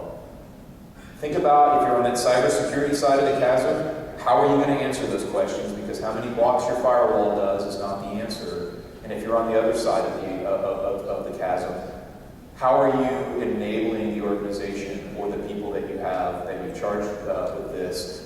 How are you supporting them, and how are you engaged in conversation? The last point there is, how are you keeping score about the things that are specific threats to your organization, and are they based upon the stories from CIO Magazine? So I hope those comments were useful for you. I apologize that I probably brushed through the framework pieces a little bit more. That was one of the modifications, because the framework has been discussed quite a bit today, and as well as the work that the partnership has done, I think, has given some really, really great toolkits. These are not different conversations. This is a symbiotic, this is a very well integrated conversation, because these are all overlays, if you will, of how to implement things that are happening at a national level. And I think that is starting to become the story, is the conversation is going to be around how do we do these types of things that are actually outlined in the framework. There's a lot of things as starting points. You'll hear about the SANS top 20 controls. I hear about things like cyber hygiene programs. This is my off the script speech here, but there's many, many different things going on in the state, across the country, and all over the place. One of the things that you should come to your mind pretty quickly as you look at a framework and how to implement it, how to cover all these bases, is how many people is this going to take? Where are they going to come from? Because it's a pretty small workforce today. And we're working on things with Cyber Texas that was mentioned earlier. Thank you, Mary, for covering that territory this morning very well, to try to get in front of that. But that has some long runway in front of it. It's going to take a while to get that plane off the ground. And once we do, educating people and making them a part of the workforce is going to be a multi-year project. So as we all go to the store and try to find our cybersecurity professional, we've got to imagine that the cupboards are a bit bare. They're not completely bare. There's a lot of really good people, and I've had the great blessing and opportunity to work with many of them. A lot of them are sitting in this room, and I'm glad I've gotten a chance to meet them today. But the other aspect is how to start implementing a framework, how to start getting a program in place to deal with this on an ongoing basis, because you're not going to invest your way out. You're not going to write a check and a couple of years be on top of it. It's going to take a continual process. And so if you're on the cybersecurity side of the equation, make sure that you're not just taking the money, implementing technology, and not able to actually demonstrate a value. And if you're on the other side of the equation, where you're the investment person that's helping in that, realize that it's not just the money wheel. It's not just the return for budget that every year we've got to have more and more and more. Look for the process. Look for the things in place that will actually demonstrate that things are moving on. I think we probably still have a little bit of time for questions. One or two. I'd be happy to entertain those. flurry of information today, I realize.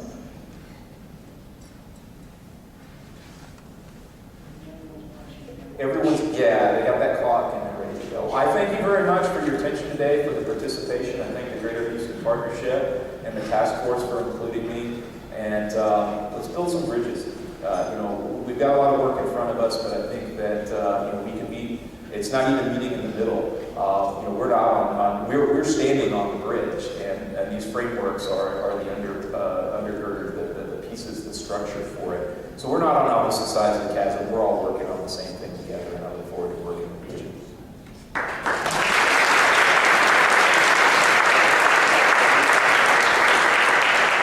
Thank you so much, Brian. Thanks again for coming down from Austin, and we look forward to working with you and your group and collaborating. Before I let you all go, I have about 60 seconds in which I have to do some homework. So if you will bear with me, I'll get you up by 1:30. The partnership has a full event calendar for the rest of the year, and I hope you can join us for the following events. State of Energy featuring Rex Tillerson, October 2nd. Opportunity Urbanism featuring Joe Kotkin, October 9th. Texas State Regional Delegation Dinner, October 22nd. And also the State of the Senate with John Cronin on October 28th. With that, remember to educate your people, educate, inform people, process technology, continuously assess, remediate, monitor, get on par. Let's stay on par. Let's go get some business. With that, have a great day. Thank you for attending.